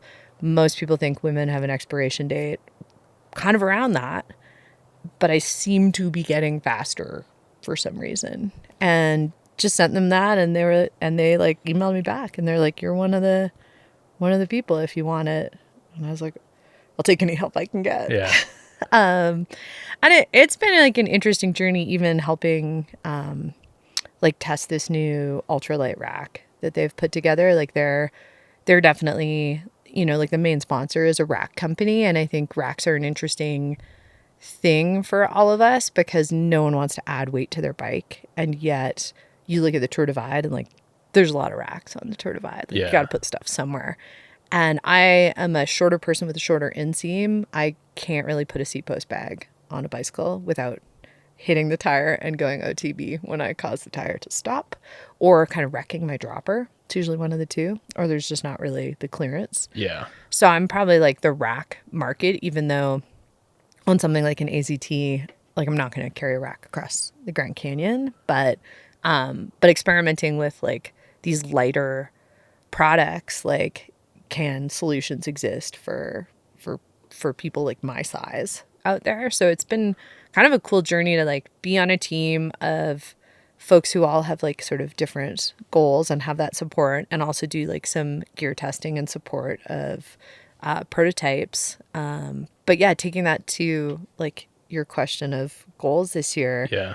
I don't know if it's possible, and this recent knee strain has been freaking me out, but I've been staring at Katya's women's triple crown time for several years. Yeah. So if there is a way to leverage the set of races as a whole, like not get so obsessed with any single one or any single like placing or time on one, and like look at the three in a unified way. I'm definitely like chasing that time. Nice. So we'll see. And then you're taking it 1 year at a time right now. Yeah, totally. I mean, if I think, you know, it's so much has to line up to even do a triple crown. Yeah. And then a ton more has to line up to do a triple crown fast. Yeah. And even going into the Tour Divide, you're already thinking about Colorado Trail Race because it's only 4 weeks after your end. Like there's so many layers to have to target like something that is essentially an extremely long gravel race, and then suddenly have the skills to go do like a high altitude single track race with a very fast turnover, and then still have the desire to cross the canyon at the end of the year. Like I think it's amazing that we have this. It's super inspiring. And I'm both trying to look at it as a whole and also take it one race at a time. Like right now I'm really focused on, can I pull like a day or a day and a half off my Tour Divide time? And that's not just speed. A lot of that's like efficiency and not being a course rookie. Yeah. Totally. But yeah, that's the That's the goal this year. Yeah, I just don't understand how people, you and Schultz, I don't understand how you have the time. Like you work full time too. Yeah, both of us do, actually. Yeah. It's wild. Like I think I'm pretty efficient with my life. And I'm just like, that's not going to happen. But maybe your jobs have more flexibility in that way. You know, you're taking calls on the bike. Totally. You're working on the way driving. You know, a lot of it's like the driving and the commuting and the getting to these places and Yeah. flying to Canada. Yeah. Right? You'd fly in. Yeah, there's a whole mix. I mean, I think I'm really lucky in that my primary job is myself and another person, the executive director, effectively run Silverton Avalanche School in Silverton, Colorado. And the nature of the work we're doing is so dynamic that it has these like real big bursts of work, and then it'll like sort of chill out for a while. And just that lack of schedule regularity actually allows for the bike packing to fit in, because it sort of is polarized like that too. Right? Yeah. Like it's like big block of rest, big effort versus like that gradual. And then the daily training, I'm like the only weirdo who, when I drive down to Silverton and we have like a house that we work out of there for our programs, I like show up with my mountain bike, middle of winter. It'll be like 0 degrees. Show up with my mountain bike, park in front of the house, big pile of snow, grab the mountain bike, grab the trainer, take it into my room upstairs, and just get up at 4:30 in the morning and hop on the trainer before going to work. And it fits in there. And then when I'm off, I'll go for like those big longer rides. Yeah. And then living in Moab makes things like white rim laps or Kokopelli laps like pretty easy. Yeah. They're out you ride out the door. Right. So there's that. Yeah, and it's pretty demanding riding. Yeah. Around there too. Like Yeah. Full body. I sort always of thing. forget that, and then I come down to Arizona, I'm like, oh, it's chunky, but it's not as chunky. Yeah. Totally. Last time we talked, you were telling me about your obsession with the uranium mining history in Moab. Yeah. So how did that get started? Tell me about that a little bit. Oh man. I first went to Moab in the late 90s, and I 100% saw Moab as a climbing venue. Like I was there to climb beautiful sandstone, splitter cracks, like just love rock climbing. And there's like the mill site, the old uranium mill site sits right on the junction of Highway 191 and Potash Road.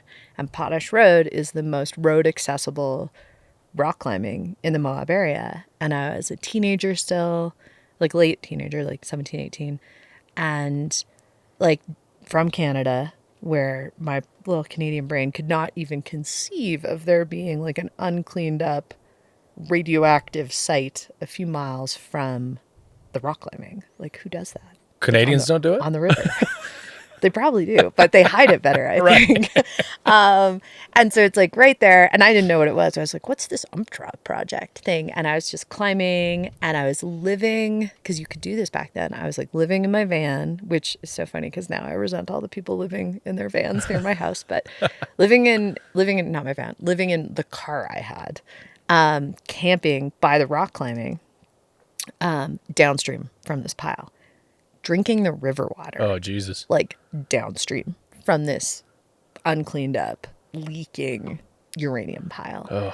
And I remember at one point I had like a precancerous tumor removed, and the oncologist I was working with was like, where do you think you got this from? And I'm like, I don't know. Could a case be made for like bathing and drinking from like an uncleaned up uranium pile for months and months and months of my life? Because at that point I was like, how many months have I logged, or years, in this zone? Yeah. Not realizing, because it took quite a while for me to actually like understand that like Moab is a uranium mining town that had not a mine site but a big mill site. So like making it into like finer grade or like a greater contaminant to the environment. Yeah.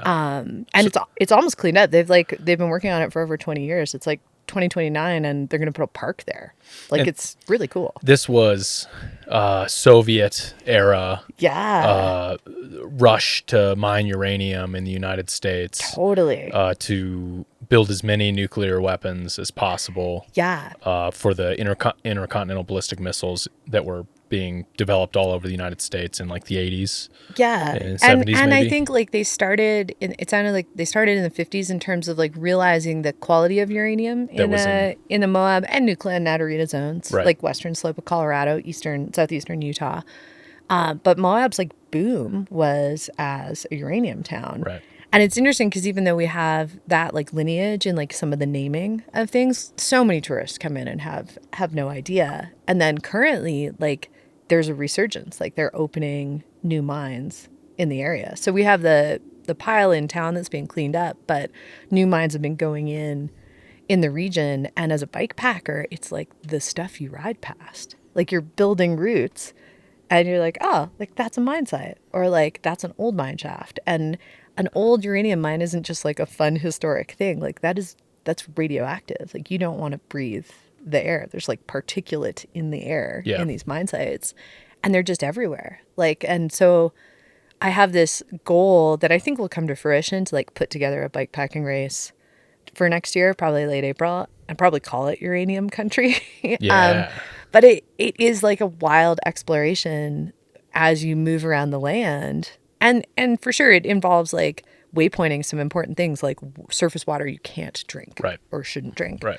But it is the history of our land, and it is also like the current use of it. And it'll be interesting to see in the next decade where that confluence of like the cash value of our town as a very high level recreation resource versus the cash value of our region as a uranium extraction Right. zone. Because there's going to be a point where those two can't be right next to each other. Yeah. Like that's not going to fly.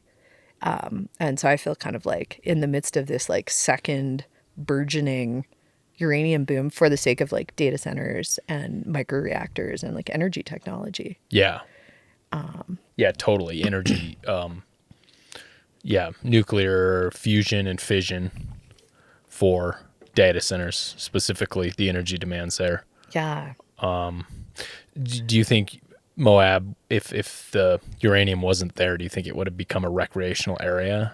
I mean, I would think so. As like, I can't help but look at it as like a rock climber and a mountain biker and go like, how could it not? And then think of like, I'm not a boater, but looking at like the Colorado and how it flows through there, and then the downstream rafting that can occur, or like recreation use of the river that occurs like all the way to Lake Powell, and the like confluence of the Green and the Colorado, and like it would kind of be a no-brainer that someone wouldn't see it as a Yeah. recreation zone.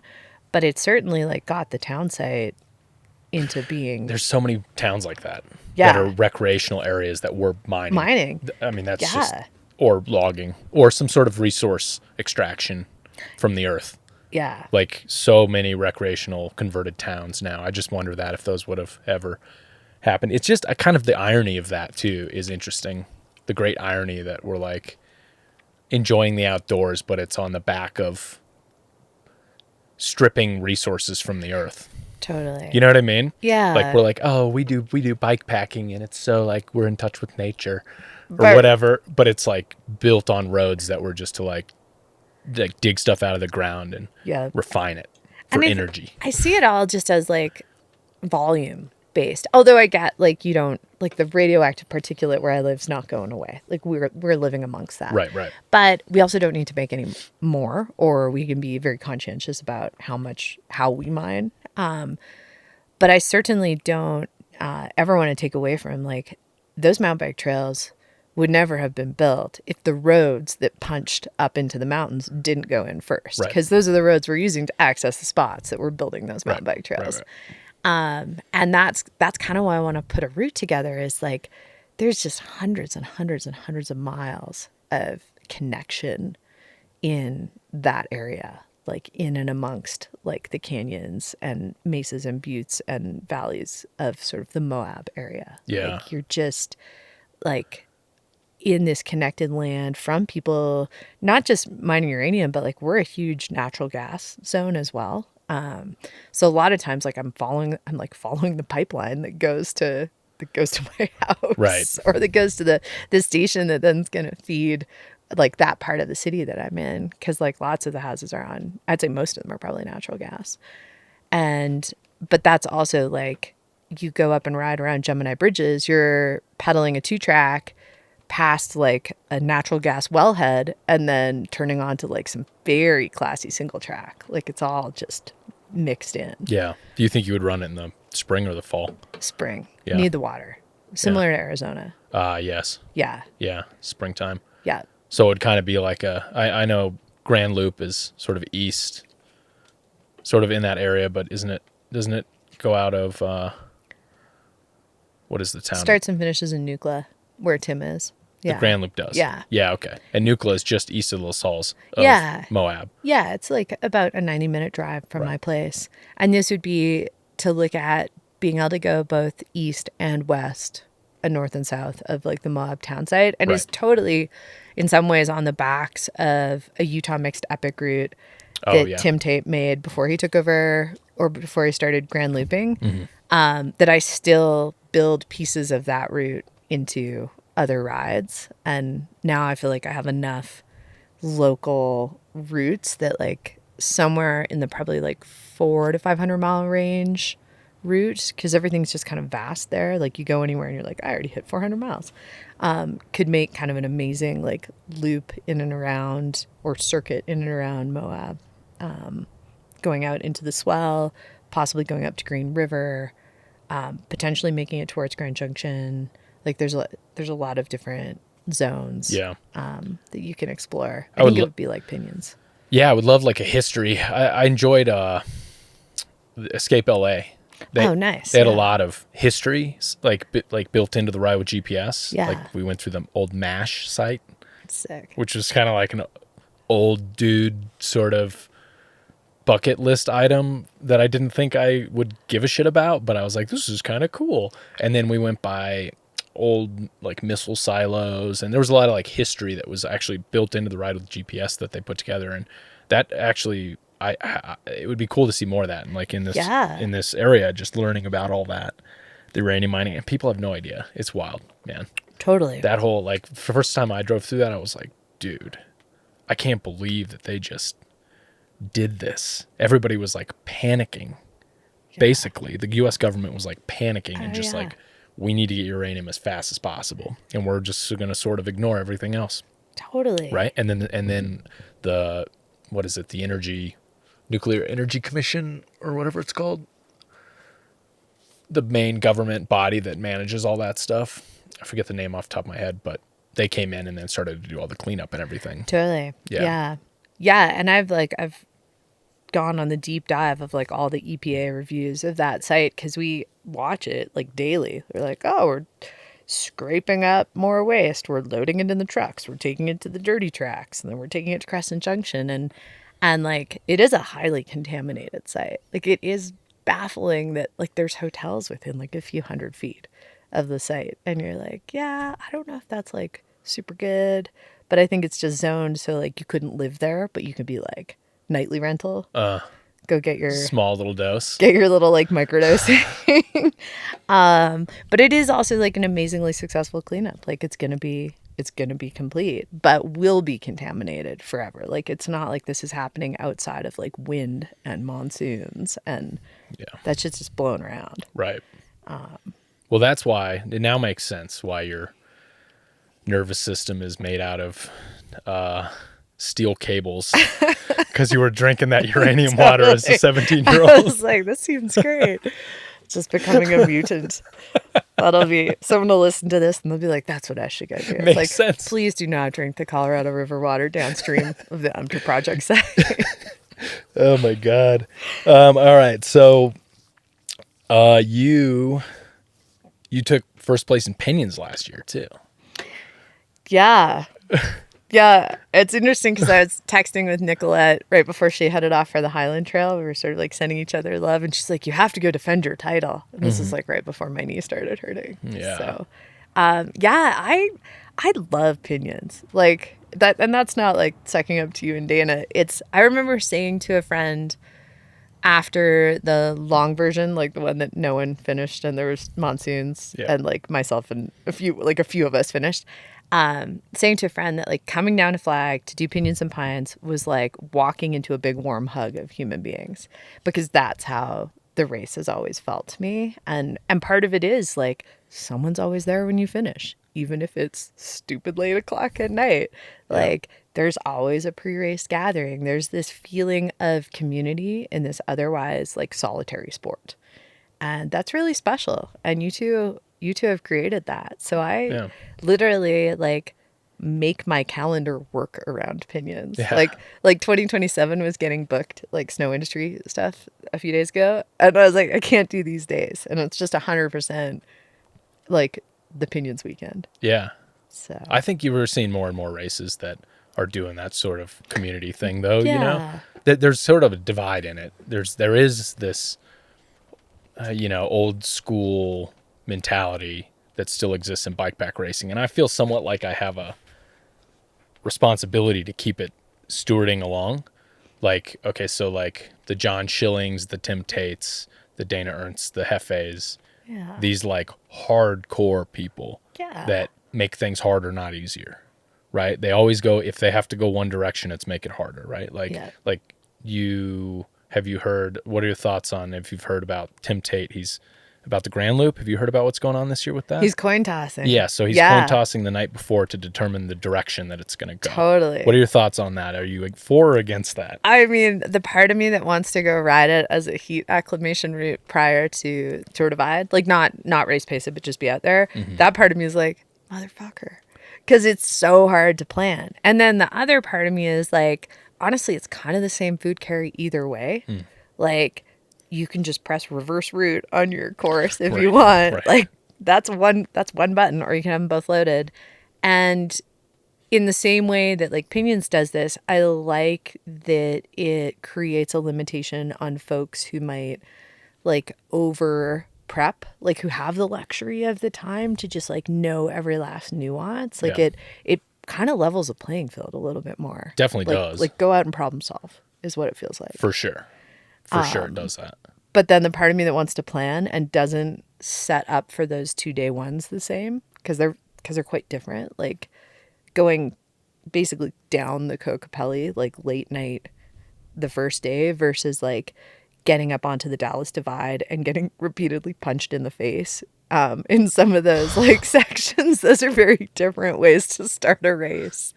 Yeah, I think it, like, yes, the gear is the same, but there's some like some mindset pieces and some strategy that's a little different. Yeah. So, So on the other hand, I'm seeing I've had a lot of feedback where people are like, add shorter distances underneath, like for Pinyons. yeah. So add another shorter distance, sort of like SAUER had a shorter distance. And I'm like, I feel like I have a responsibility to make things harder Yeah. in the spirit of the forefathers of the bikepacking world. Right? Totally. Like if this was just going day racing, like we would go do other things. Like everyone, there's tons of that. Right. I think. And yeah, right. And so there's plenty of gravel races. There's plenty of market for that already, right? Yeah. And it's not like we're still getting almost a full. It's not like we're down to 30 people starting, right? We're still getting a full 74 people that are going to line up, hopefully. And so that's kind of where the bigger, the longer route came out of this year. It was like everything from the 2023, but not everything, but some notable things from 23. And then make it hard. And I think it's going to be orders of magnitude more difficult than last year, or longer at least. Yeah. I mean, for me, there were two, even though one of them I'm not happy about, but like there are two things that really stood out that like I would commend you and Dana on. One is the length. I think they're the front running, like tip of the spear men's group, especially because that's like a faster group. Anything close to 300 miles and folks can like hit it in a single shot. Right. And I always think of like bikepack racing starts on them once you've slept. Like as in the race is long enough that you had to do something that took you out of that like hyper adrenalized place. And you like took some sort of nap and then you had to keep going. It's sort of the like everyone's got a plan until they get punched in the face. Right. Waking up is when you get punched in the face. Like that is bikepack racing. And I think 400 miles when you have slower miles added in is that line. Like no one's single hitting the 400 miler with the single track. We're going to find out. We're going to find out. I mean, I think Timon has a pretty good totally. Okay, race so resume some people are. Maybe like 5 people can pull that off. Yeah. The no sleep. But the vast majority suddenly are forced to like have to think about this. Right. And on a 300-mile race, that's just going away. Like more and I mean, shit, like I went and tried to single push 300-mile race. Like, yeah, I brought a sleep kit, but mentally I wasn't sure what I was going to do. There's a much bigger cohort on 300 miles and less who will just show up and send. Yeah. And then we're doing just a different style of racing. And I think that style of racing is great, but I'm all for like, it's long enough that you have to really consider what you're going to do. Yeah. What's the thing you're not happy about? The nature of the food and water carries for those of us who are going to miss all the food and water. Yeah. But I appreciate your perspective on that, which is like folks who are going harder, get a harder go. Like, right. That's totally fair. I have been like painstakingly contemplating if I have to dip off the course to the Safeway to not starve. Yeah. Nah. Because I'm not as worried about the water. I think I'm going to run out of food. I don't think so. I think you have so much experience on big food carries. It's nothing, Pat. It's nothing crazier than... I might have hyped it up a little bit. I mean, if you look at the timing, it's like a 24-hour food carry. Yeah. At the longest, which is like nothing on Arizona Trail. Like, That's you've true. done that many times, I think it's right? just the unknown nature of some of that, like, west side single track in Prescott. Oh, yeah. Like, not knowing how slow those miles or how calorie intensive those miles are. Yeah. They're not that bad. It's pretty sweet. Nice. It's sweet. But overall, I think it's great. I like the return to the Bradshaw zone. Yeah. I don't like that there's really big cats in the Bradshaw zone. The last Pinyons and Pines that I had in that zone involved staring at a big cat and being like, take that. I'll blind you with my lights. That's right. Yeah. I've fully, like, I don't know what it is about the big cats, but I see them. I've seen them on Tim's routes. I've seen them near Nucla. Yeah. It's just like me and facing down a large mammal. Turtivide, right up like 10 feet away from grizzly bear. Like, this keeps happening. It's your blood type. I can smell I it. need to play music loud and not in earbuds. That's right. I remember that. You came in 23 and you were like blasting music. Oh, yeah. And I'm like, that's kind of annoying. You're like, it's for the cats. It's for the cats. And I'm like, okay, you get a pass. So I'm stoked. I think the heat will be a little bit of a field leveler as well. Definitely. Yeah. I mean, I was looking at it and it's going to be mid 90s, which is going to feel fucking hot. Yeah. In a couple spots. That's right. You and Emily Elliott also saw a cat in 23 in the Bradshaws. Dude, the Bradshaws are remote and just rugged, and they go on forever. They're a gym. Yeah. So really looking forward to putting everybody in there. Totally. Yeah. It's beautiful. It's stunning. I was on a personal trip in there recently going up, like the climb out of Mayor that we did in 2023 and being like, oh yeah, this freaking climb. And it climbs super well. There were just a ton of black flies and I was pretty over it by the end. Yeah. But yeah, the cats piece, like I just have to go full flashing light show, like loudspeaker music, like make yourself not like something wants to attack. Yeah. Like I am not a deer. Deer do not listen to metal. I mean, I don't really listen to metal, but there's some on there for the bears and the mountain lions. Yeah. So you grew up in Canada. You were born in Canada. Yeah, I was born in Canada. So when did you move to the U.S.? You said you were like 17 when you were in Moab. Were these on trips? Or? Yeah, I was going on rock climbing trips, like borrowing the car that would become mine that still didn't belong to me. It was licensed to my parents at that time. Going on climbing trips. What part of Canada? I grew up in Vancouver, or just outside Vancouver, so total West Coast, like right on the ocean. Okay. Yeah. What were your parents like? They're like total hippies. They're like people who would like campaign for political parties and peace march, like 1960s hippies. Yeah. Like well-educated hippies. What did they do for work? My father was a lawyer who then became like a social sciences professor. And my mom worked in bodily injury car insurance after working more in like the labor sector of the government and then having that job get downsized. So basically she was terrified of driving vehicles because she could like statistically know your likelihood of injury from every position on the road at any point. Yeah. Shouldn't be allowed to drive a car. It's way worse than bike packing. Yeah, totally. And they were like woodsy, but not like they weren't sporty. So they like hiked. They liked being in the mountains. They live off the grid now. It's kind of amazing. They like built a house that they live in the forest Outside of Vancouver? in central BC. Okay. Yeah. And it was like a property with no services. It was sort of like a cabin vacation acreage when I was growing up. Like my great grandfather had bought land at like the turn of the 1900s, and the whole family has like sort of this commune on a lake of unserviced buildings, and they've been like putting services in ever since. So like Yeah. now they have electricity, but we previously had like propane lights and things like that. And my dad loves to like build buildings, so he effectively like built a concrete bunker into the ground and then built a house over it over time as like their retirement space. So they're like outdoorsy. Yeah.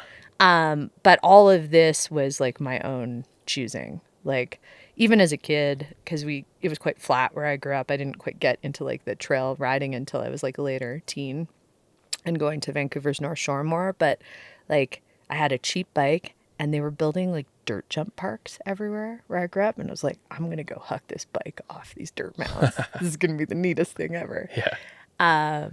But yeah, I grew up there, ended up like climbing and backcountry skiing pretty young through not my parents, just through like opportunities I sought out myself. And then started coming down to the US because in college, I wanted a summer job working in the outdoors. And everyone in Canada was like, if you go to the US, they'll let you do more. And if you stay in Canada, you have to be like more certified to get the work experience. And I was like, cool, I'm going to go to Colorado and see if I can get a job. So as soon as I was like legally of age to take work in the outdoor industry in Colorado, I like drove my ass down for the summer and did a summer and went back to Canada for school and then did that again. And at a certain point, it becomes like your community. So yeah, I was back and forth from the early 2000s onwards with some like run out of your work visa days, need to be back in your home country, like back and forth, back and forth, back and forth. And then in 2015, in the summer, I came back. I was still working in the snow industry in Canada, but I was like, I'm going to try and like live back down here again. Like I bet I can get this or this or this visa. And then ended up kind of like permanently moving to the US in 2016. So it's been a decade of like calling myself an American in my head. Yeah. Yeah. But you're still a Canadian citizen? Still a Canadian citizen. Yeah. Canadian citizen, and I have like the green card that has like the 10-year renewals like a passport would. Okay. So like a legal permanent resident for however long. And then I have an invitation for citizenship. They send you a letter and it says, would you like to be an American citizen? So I can go process that at some point. And you got to do the tests and all Yeah. that. You still have Yeah. to do all that stuff. Like I have to right? know U.S. history probably Right. better than I currently do. So Oh, there's at some least you got to studying. probably study a little bit for it. Totally. Yeah. Yeah. Are you going to do that? Yeah. And get dual citizenship then? Yep. Okay. Yeah, that's how that works out. Nice. So, yeah, And do you have any siblings? I don't. Okay. It's just me. Yeah. Yep. Yeah. There was a thought that a sibling was going to come at some point, and then the economy of the 80s did not yield to that choice ever being made. So Do you go back and visit them a lot? not a lot. Not since kind of like COVID made the border really challenging. Yeah. And then the current environment has made the border really challenging. Right. So less than I should. They're coming down for Tour Divide Start. They came down for Tour Divide Start last year. We've been making like the Tour Divide sort of a visiting Yeah. situation Right. because they only live so many hours from Banff, so they can like get there and we can hang, and That's then cool. they'll come down to Moab for the wedding. Yeah. So Yeah. Nice. yeah. All right. Cool. Let's do a couple rapid fire questions. Ooh. All right. If you're cool with that. Yeah, totally. Do you have any tattoos? I don't. No tattoos. I don't have any tattoos or any piercings. Okay. Never. You've Never. never had any piercings? I had my ears pierced once, had an allergic reaction. I was like in grade 5. Okay. And that was it. So nothing. If someone just would pay for the tattoo right now, what would you get? Do you have any? For a long time, I thought I would have this like alter ego that's basically like an animal that's like crossed between like a cholla cactus and a cat, because that seems to be my spirit animal. And I had this whole design like worked out. I'm like, this is this like mostly prickly two entities coming together with the soft underbelly is like how I see my existence. Like I even bought a house with a cholla cactus, Right. because of the cholla cactus. Okay. But no, I think it's going to be an ink-free life at this point. Okay. Yeah. I grew up in the desert, so I've pulled out too many cholla cactuses out of dogs. You don't feel the love to the no love. plant? It's like I'm over the cholla cactus. There's something about the prickly things of this world that I feel very at home with. Are you SRAM or Shimano components? I'm 100% SRAM. Okay. Like deeply so. Yeah, Yeah. passionately so, or just convenient? Like it's just because that's what I get for free or something like that. No, I mean, it's weird. And it's probably just timing. My first 29er, like my first carbon bike, which was also my first 29-inch wheel bike, because I had previously been like aluminum and 26-inch wheels. I kind of skipped the mid step. Yeah. It had Shimano components on it. And it's possibly just the bike that it was, but like everything about both the drivetrain and the braking systems, I was just like, this is awful. And there is actually a funny Instagram meme that compares brakes, and it shows like the Shimano one, and the person like keeps going and like runs into the thing they're trying to stop before. But yeah, I'm pretty happy with like analog SRAM drivetrains. Yeah. I'm a holdout. Okay. Like you don't have to charge a cable Yeah.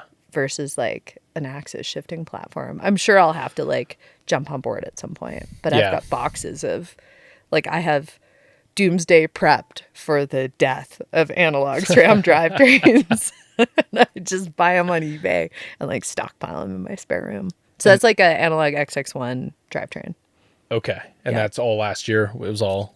Yeah, literally. Analog. No, I'm not kidding with my doomsday prepping with my Yeah. drivetrains. It's real. I was like that for a while. I Yeah. think Shimano's got it dialed in though. SRAM was first to market on the electronics, That's fair.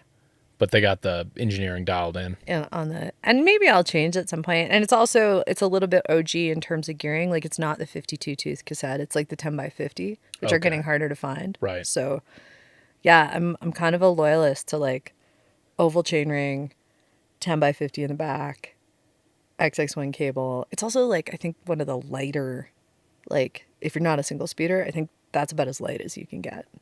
Yeah. And that looks like a Fox 32. On the 100 front, mil yeah, fork? the Stepcast 32. The newer 100 mil 32. Yeah. Yeah, I have that on the Chaparral, and that's a great fork. It's kind of, I think it's actually better than the Stepcast 34 120 that I have on some of my bikes. That's Like, I think exactly that, my yeah. the actual performance of the fork is better. I agree. Like, 100%. Like It like feels that road plusher and better. Like that's Arizona. I rode that on the Arizona Trail, and I remember thinking like, I'm taking a 100 mil fork on the AZT. Did you? I did. You rode the 32? Totally comfortably. Whoa. Yeah. I thought you rode a 34 No. 130. Yeah, I have historically. This year, I just took this bike. Do you have one of those forks, the 34 130 Yeah. travel? Yeah, totally. How would you compare the two? I mean, so I've got the 34 130, the 34 120, and then this 32 100. And I think this is closer to the 130. Like, I don't really love my 120. I don't like its behavior. No way. I haven't, or I just like can't get it, no matter what I do with like compression and rebound, I just can't quite get it set right. And this is a very smooth ride. I use all the travel though. Every, like 99 of 100 mils are getting used. So you Maybe rode that on the 95. Arizona Trail last year? Yeah. And on the CT before I scratched. You're blowing my fucking mind with this. And like all my training trips, I had this whole, and I'm not like making any claims that I don't have the socioeconomics to support bike pack racing, but I've always had this thing about the socioeconomics of like the Triple Crown, where people like get to buy exactly the bike they want, or they get given it, I guess, through sponsorship. No one's ever given me a bike. That would be great. Yeah. If they did. But Shout out anyone? Everyone's like, I'm going to use this perfect bike for this thing. Like I can have any tool I want. And I'm like, well, that's not real for a lot of us. And I was like, can I build a bike up that I can do all the Triple Crown races with and be like bike loyal for the whole thing? And maybe there's some mods, like maybe swap the bars out, or maybe you do swap the fork, or you take the arrows off. But like, is this possible? And so I rode the exact same bike for all my riding last year. Like every one of those 13,000 miles went on a highball. Wow. With 100 mils of travel. Like the only thing that changed was the chainring. So it was Yeah. like a different gearing for each race. It was like a 34, a 32, and then a 30. It's like as I got more tired, it got easier. But Right. it was really just the terrain of the races. Wow. So Yeah, that's great. yeah. And it's not perfect. There are days you wish you had a Right. full suspension bike. But Right. Well, shoot, because I was thinking about upgrading my fork on my Epic Evo to the 130. yeah, that's fair. But I have that same fork, and now I might swap it over and see how it feels on that. I think it's Interesting. It's amazing, and it's like it's a slack, like as sort of sporty as this thing is, it's actually quite a slack hardtail. Like that's a 66-degree head tube angle Yeah. on the more modern high balls. So that's actually slacker than the Chameleons I used to ride, but just with less travel, and that maybe that combination. But it's comfy, it works. My hands never hurt, like they never go numb. I'm And stoked. flats for Pinyons. Flats, Yeah. yeah. You're fast on flats. You ran flats on SAUER, didn't you? I did, Yeah. yeah. And I was thinking of like last year, like Zach Frenlick getting second and myself getting fourth on the AZT, and it getting written about that like number 2 and number 4 like were on flats. Like maybe it doesn't make that much of a difference. I'm like clipless curious. Yeah. That's the space I'm in. I even bought the Yeah. like magnet ones to play around with. I don't know about this. Oh, yeah. What are they're just sort of like training wheels? It's like a rare earth metal mineral magnet, like a really high intensity magnet. Oh, yeah. And so you can pull up just like a clipless, but it swipes off faster. Interesting. Because you don't have to do like any specific movement. Right. You can do anything you want. Your foot pulls. Right. But otherwise, like it's pretty strong. And I was using it to see, because I've had base of my foot surgery. I was like, can I tolerate not being able to float my foot on the pedal? And I haven't. Jury's out still. Yeah. So maybe. But otherwise, I'm going to flats the Tour Divide again. You still doing the custom orthotics? Mm-hmm. Yeah. Oh, yeah. I remember you mentioned those to me on CTR, I think.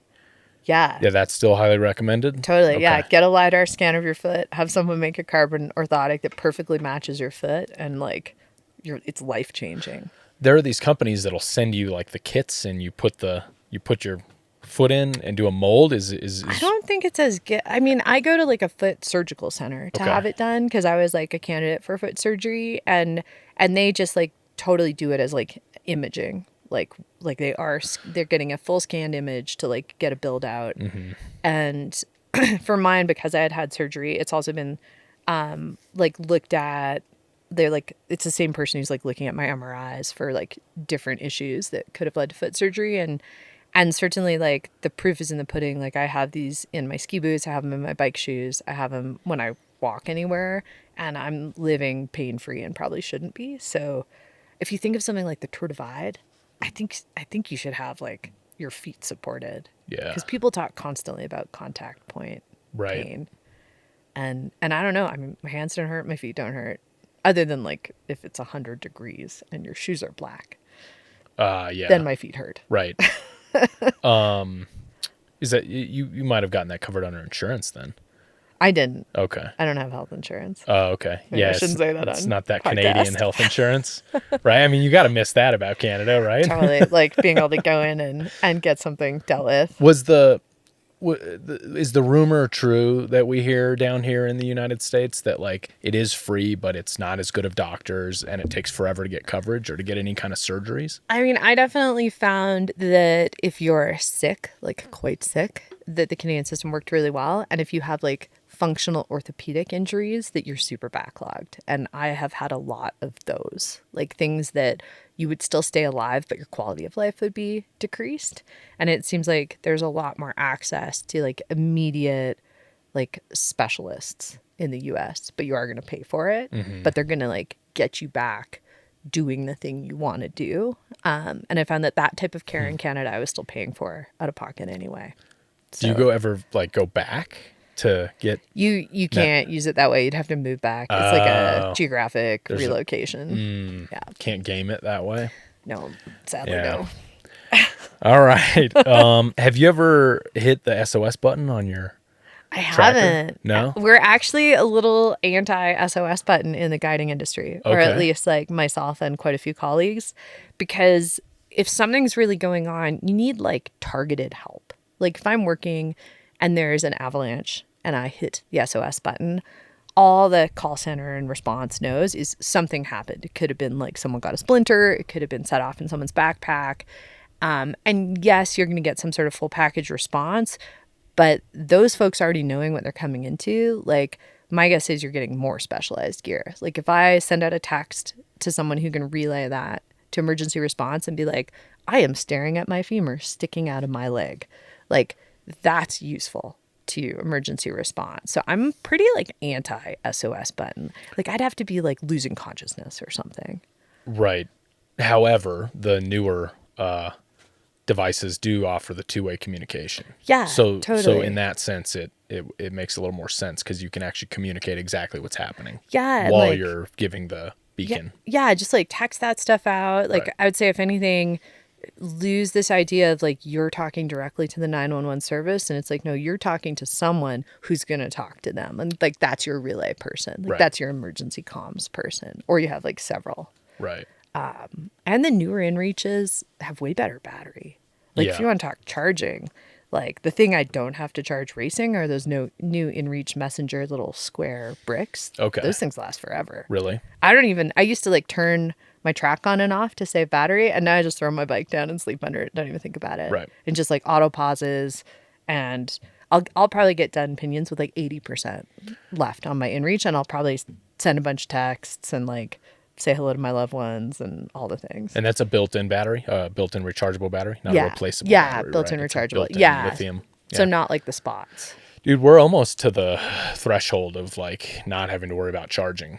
We're almost there. It's so exciting. The Dura is incredible. It's totally good. It's a game changer. I was thinking about that for, okay, looking at whatever, 54, 58 hours or something for Pinyons. Nice. And it's like I was planning the charge and I'm like, no, I'm just going to bring 3 light batteries Yeah. and the Dura will be fine.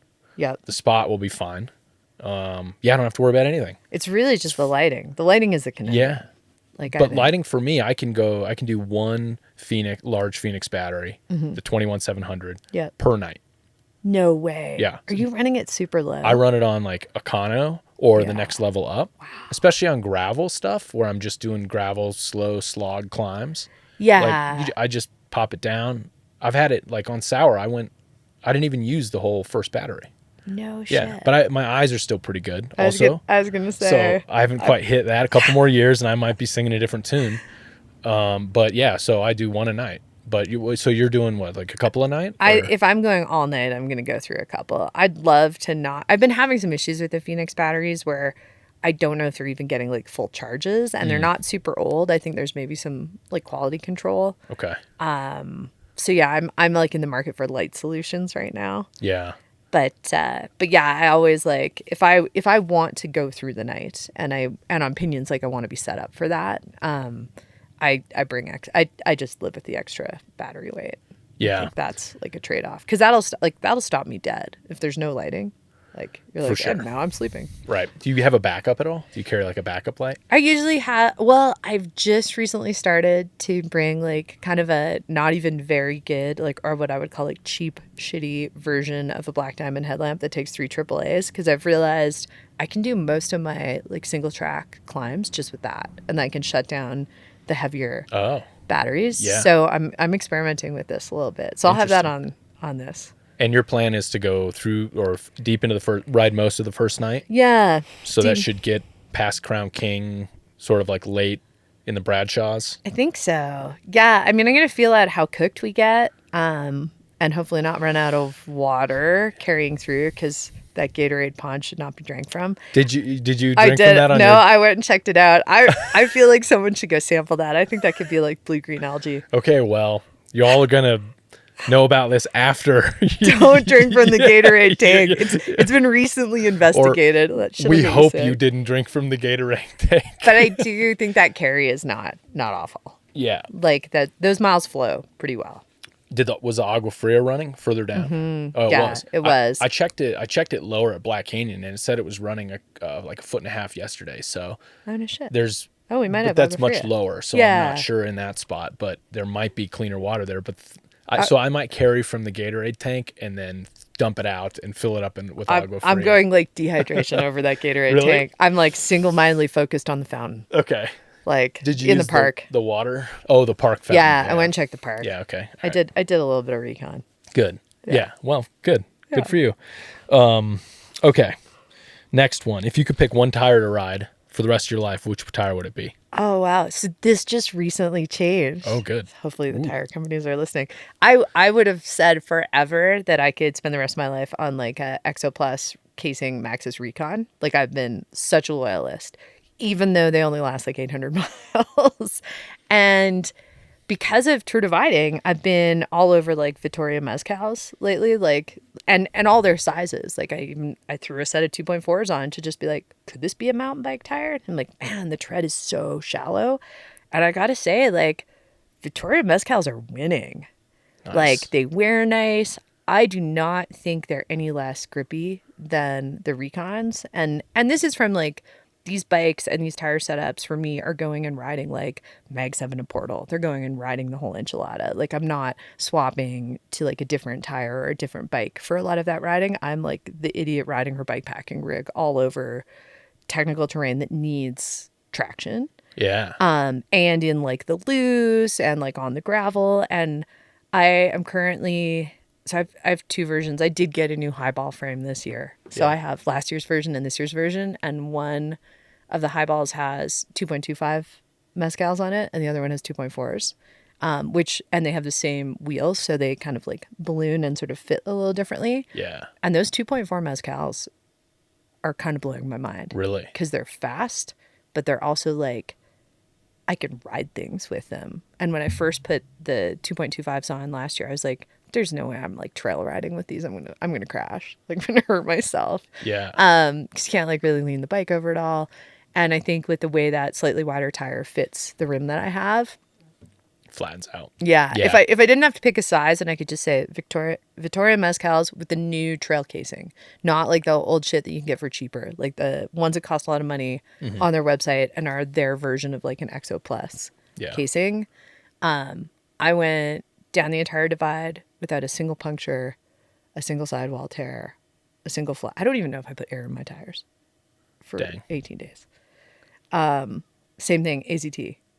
No punctures. I'm like scared to say this because now I'm going to go jinx myself. But like that trail casing is amazing.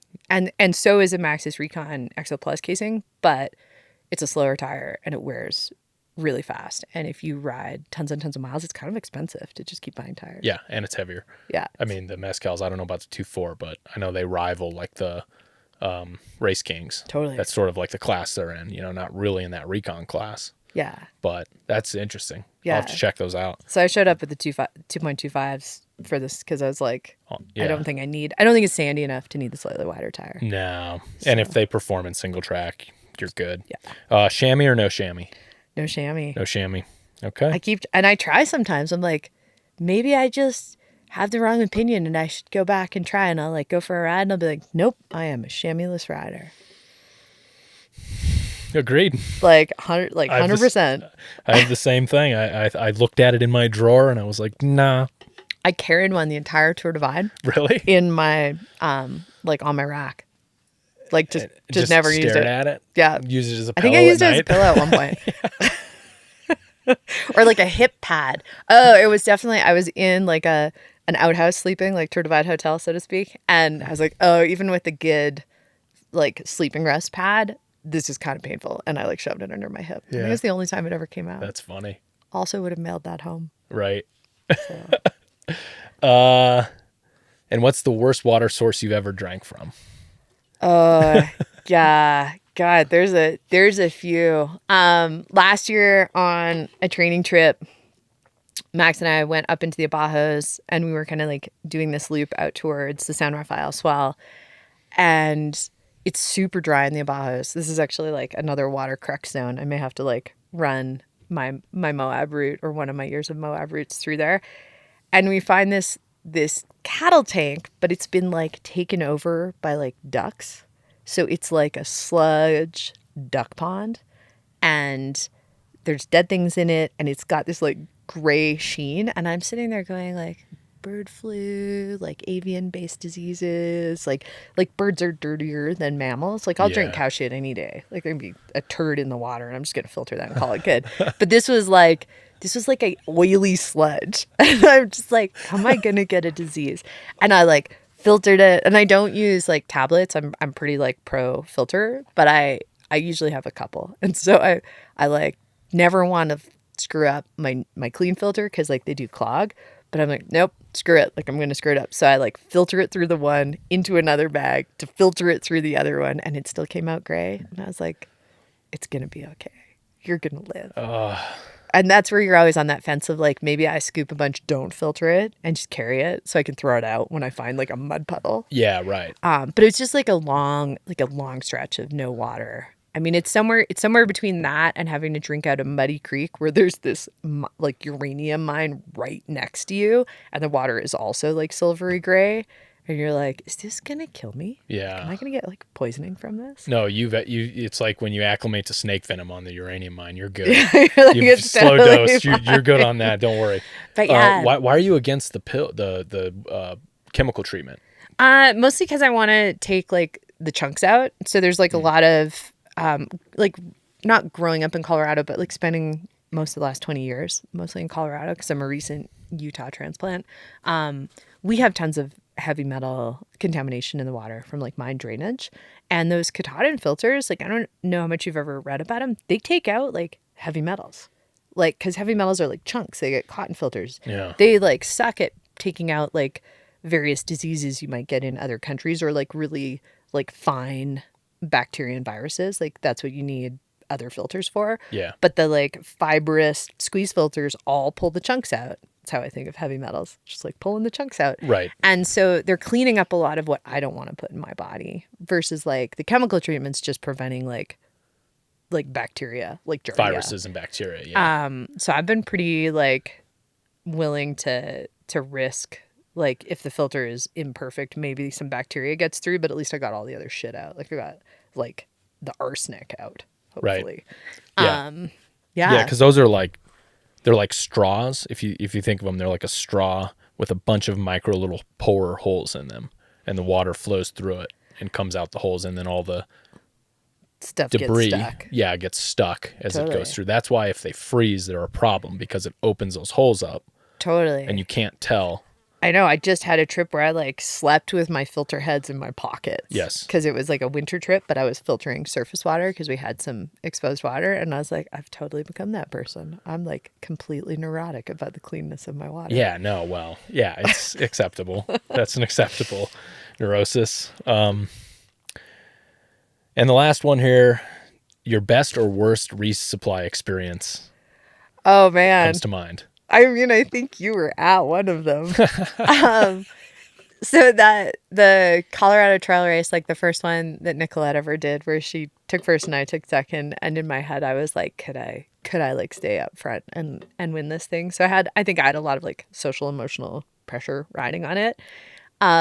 We all got into like that Copper Mountain Cafe, Campbell Yes. Coffee at the gas station. Not everyone goes to it. I think it's a better resupply than the store in Copper. And Dylan was there, and he was like super chatty. And Tim was there. There's like a whole little crew, like Dylan DeSaro Dylan DeSaro, yeah. and right. young Dylan. Yeah, as I like right. to call him. Not that you're old Dylan, but young Dylan. Yeah. And I was like, I had not slept well. I'd put down my biggest day one ever on the Colorado Trail, which was like 127 miles or something like that. I was so proud of myself. I was like patting myself on the back. And we just come over the 10 mile, and I'd felt pretty good coming over the 10 mile. But I was tired from like the only sleeping so much. I'd had like a weird other racer wake up where they were like, "Can I sleep next to you?" And I'm like, "I'm sleeping. Like, Yeah. please don't ask me. I'm getting my 2.5 hours of sleep, and it's really important to me." So We have all this space. I got in there, and I'm chatty.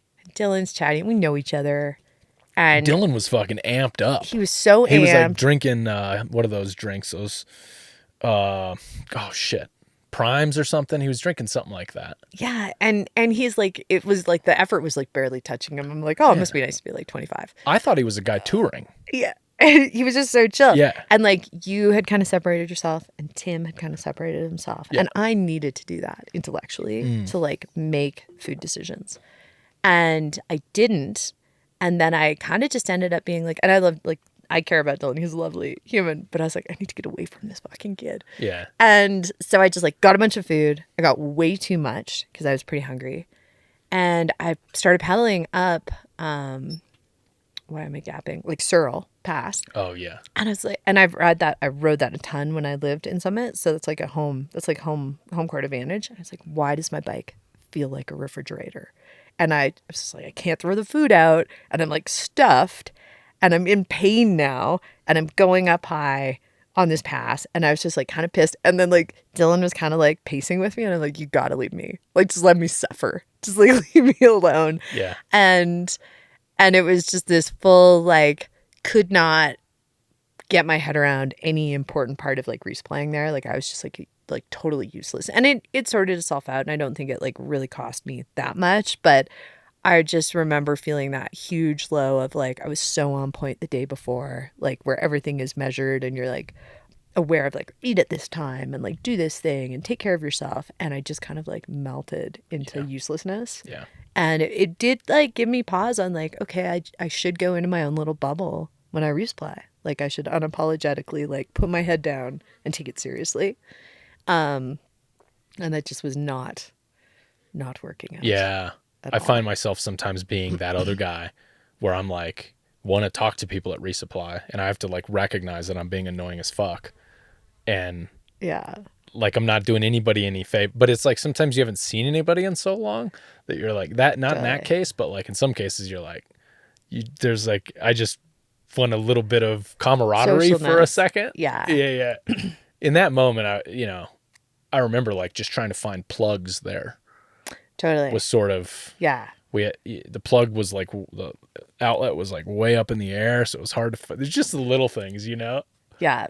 Yeah. It's definitely, it's a tie between that and learning the difference between top shelf and bottom shelf, which is, there is a reason why those terms exist. And on the Utah Mixed Epic in 2022 in Green River, I grabbed a bunch of food from the bottom shelf of a very large gas station that may not have restocked much in years and had these like shelf stable donut holes, but in like a opaque, like a white package, like I couldn't see them.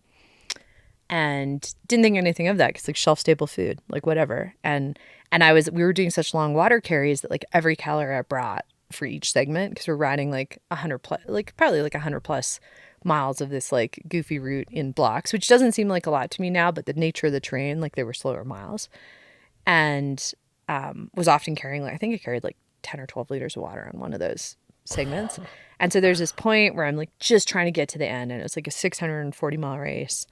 And I knew I was going to run out of water and I knew I was going to run out of food, but I was going to like get to the end.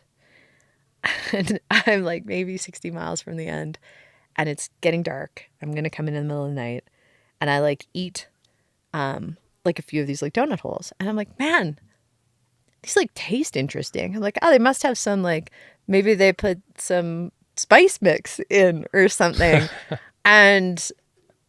And then, like, I finally shine my light down, and I'm looking at these, like, should be, like, glazed donut holes, and they're fucking dark, furry green. Oh. Like, the shelf-stable food has molded. Oh my God. I don't know how many years it takes to do that, but I'm thinking, like, 15 or 20. And I'm instantly like, I'm going to die. And I'm like, should I try and throw up? I'm like, no, you can't get rid of the water and food. You need the calories. Oh, my God. And I'm just like my friend Chris always says, like, the solution to pollution is dilution. And I just start like putting other food on top of it. I'm like, I can dilute this. I'll be okay. Like, and like slammed a Pop-Tart and like drank a sport bottle and was like, don't think about it. Don't think about it. Don't think about it. Keep riding. And didn't get sick, but like took a bit to talk myself off the ledge. God. So that was also up there on worst resupplies ever. Yeah. Well, shout out to your stomach. Totally. Of steel. Little guy does well. God. Yeah. So. Wild. All right, cool.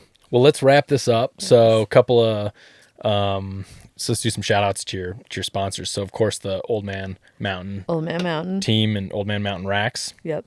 Is Silka in there somewhere Yeah, too? Silka Velo has been a super big part of that. And so a lot of the like repair kit I'm carrying now, and even some like small, like they make like a really small bag that I think I'm going to try for Colorado Trail Race. Yeah. Like where I don't necessarily have a rack on the back because I need to be able to get my butt on the tire. Right.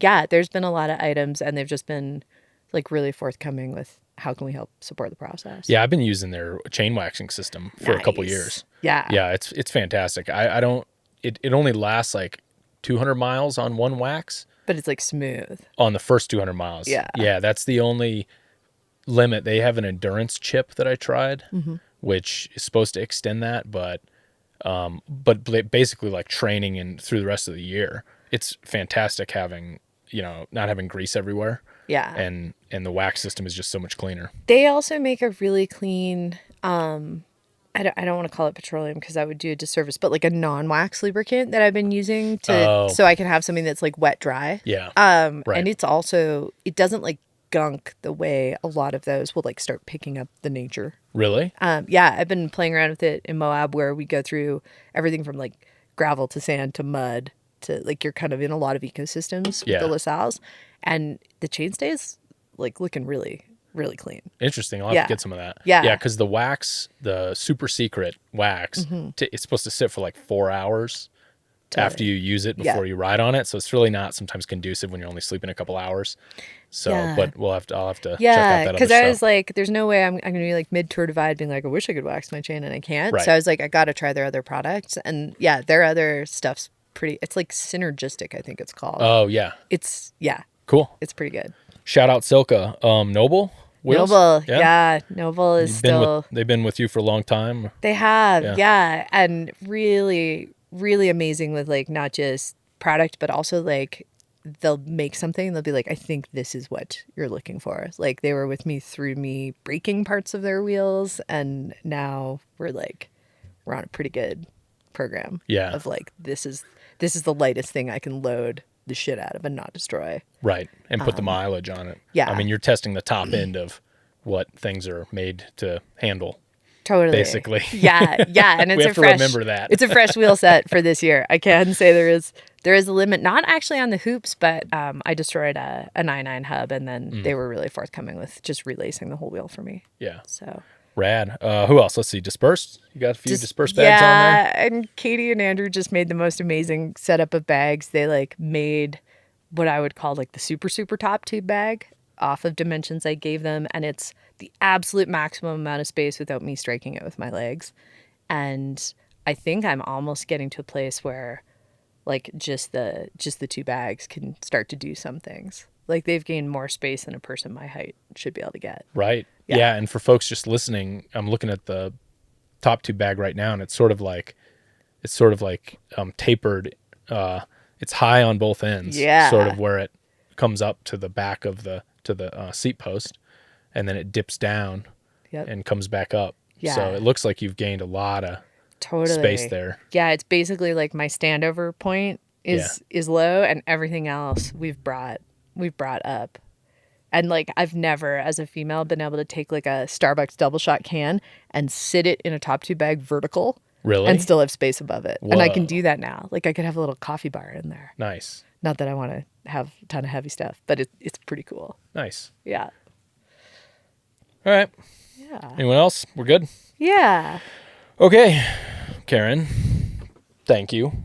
Thank you. I can't wait to ride with you Totally. on Pinyons and follow you along the rest of the year. It's going to be another epic year. So good. You are my spirit animal. So I appreciate you doing the podcast. Yeah. Thanks. And we go out on a cheers. Cheers. So thank you. Thank you.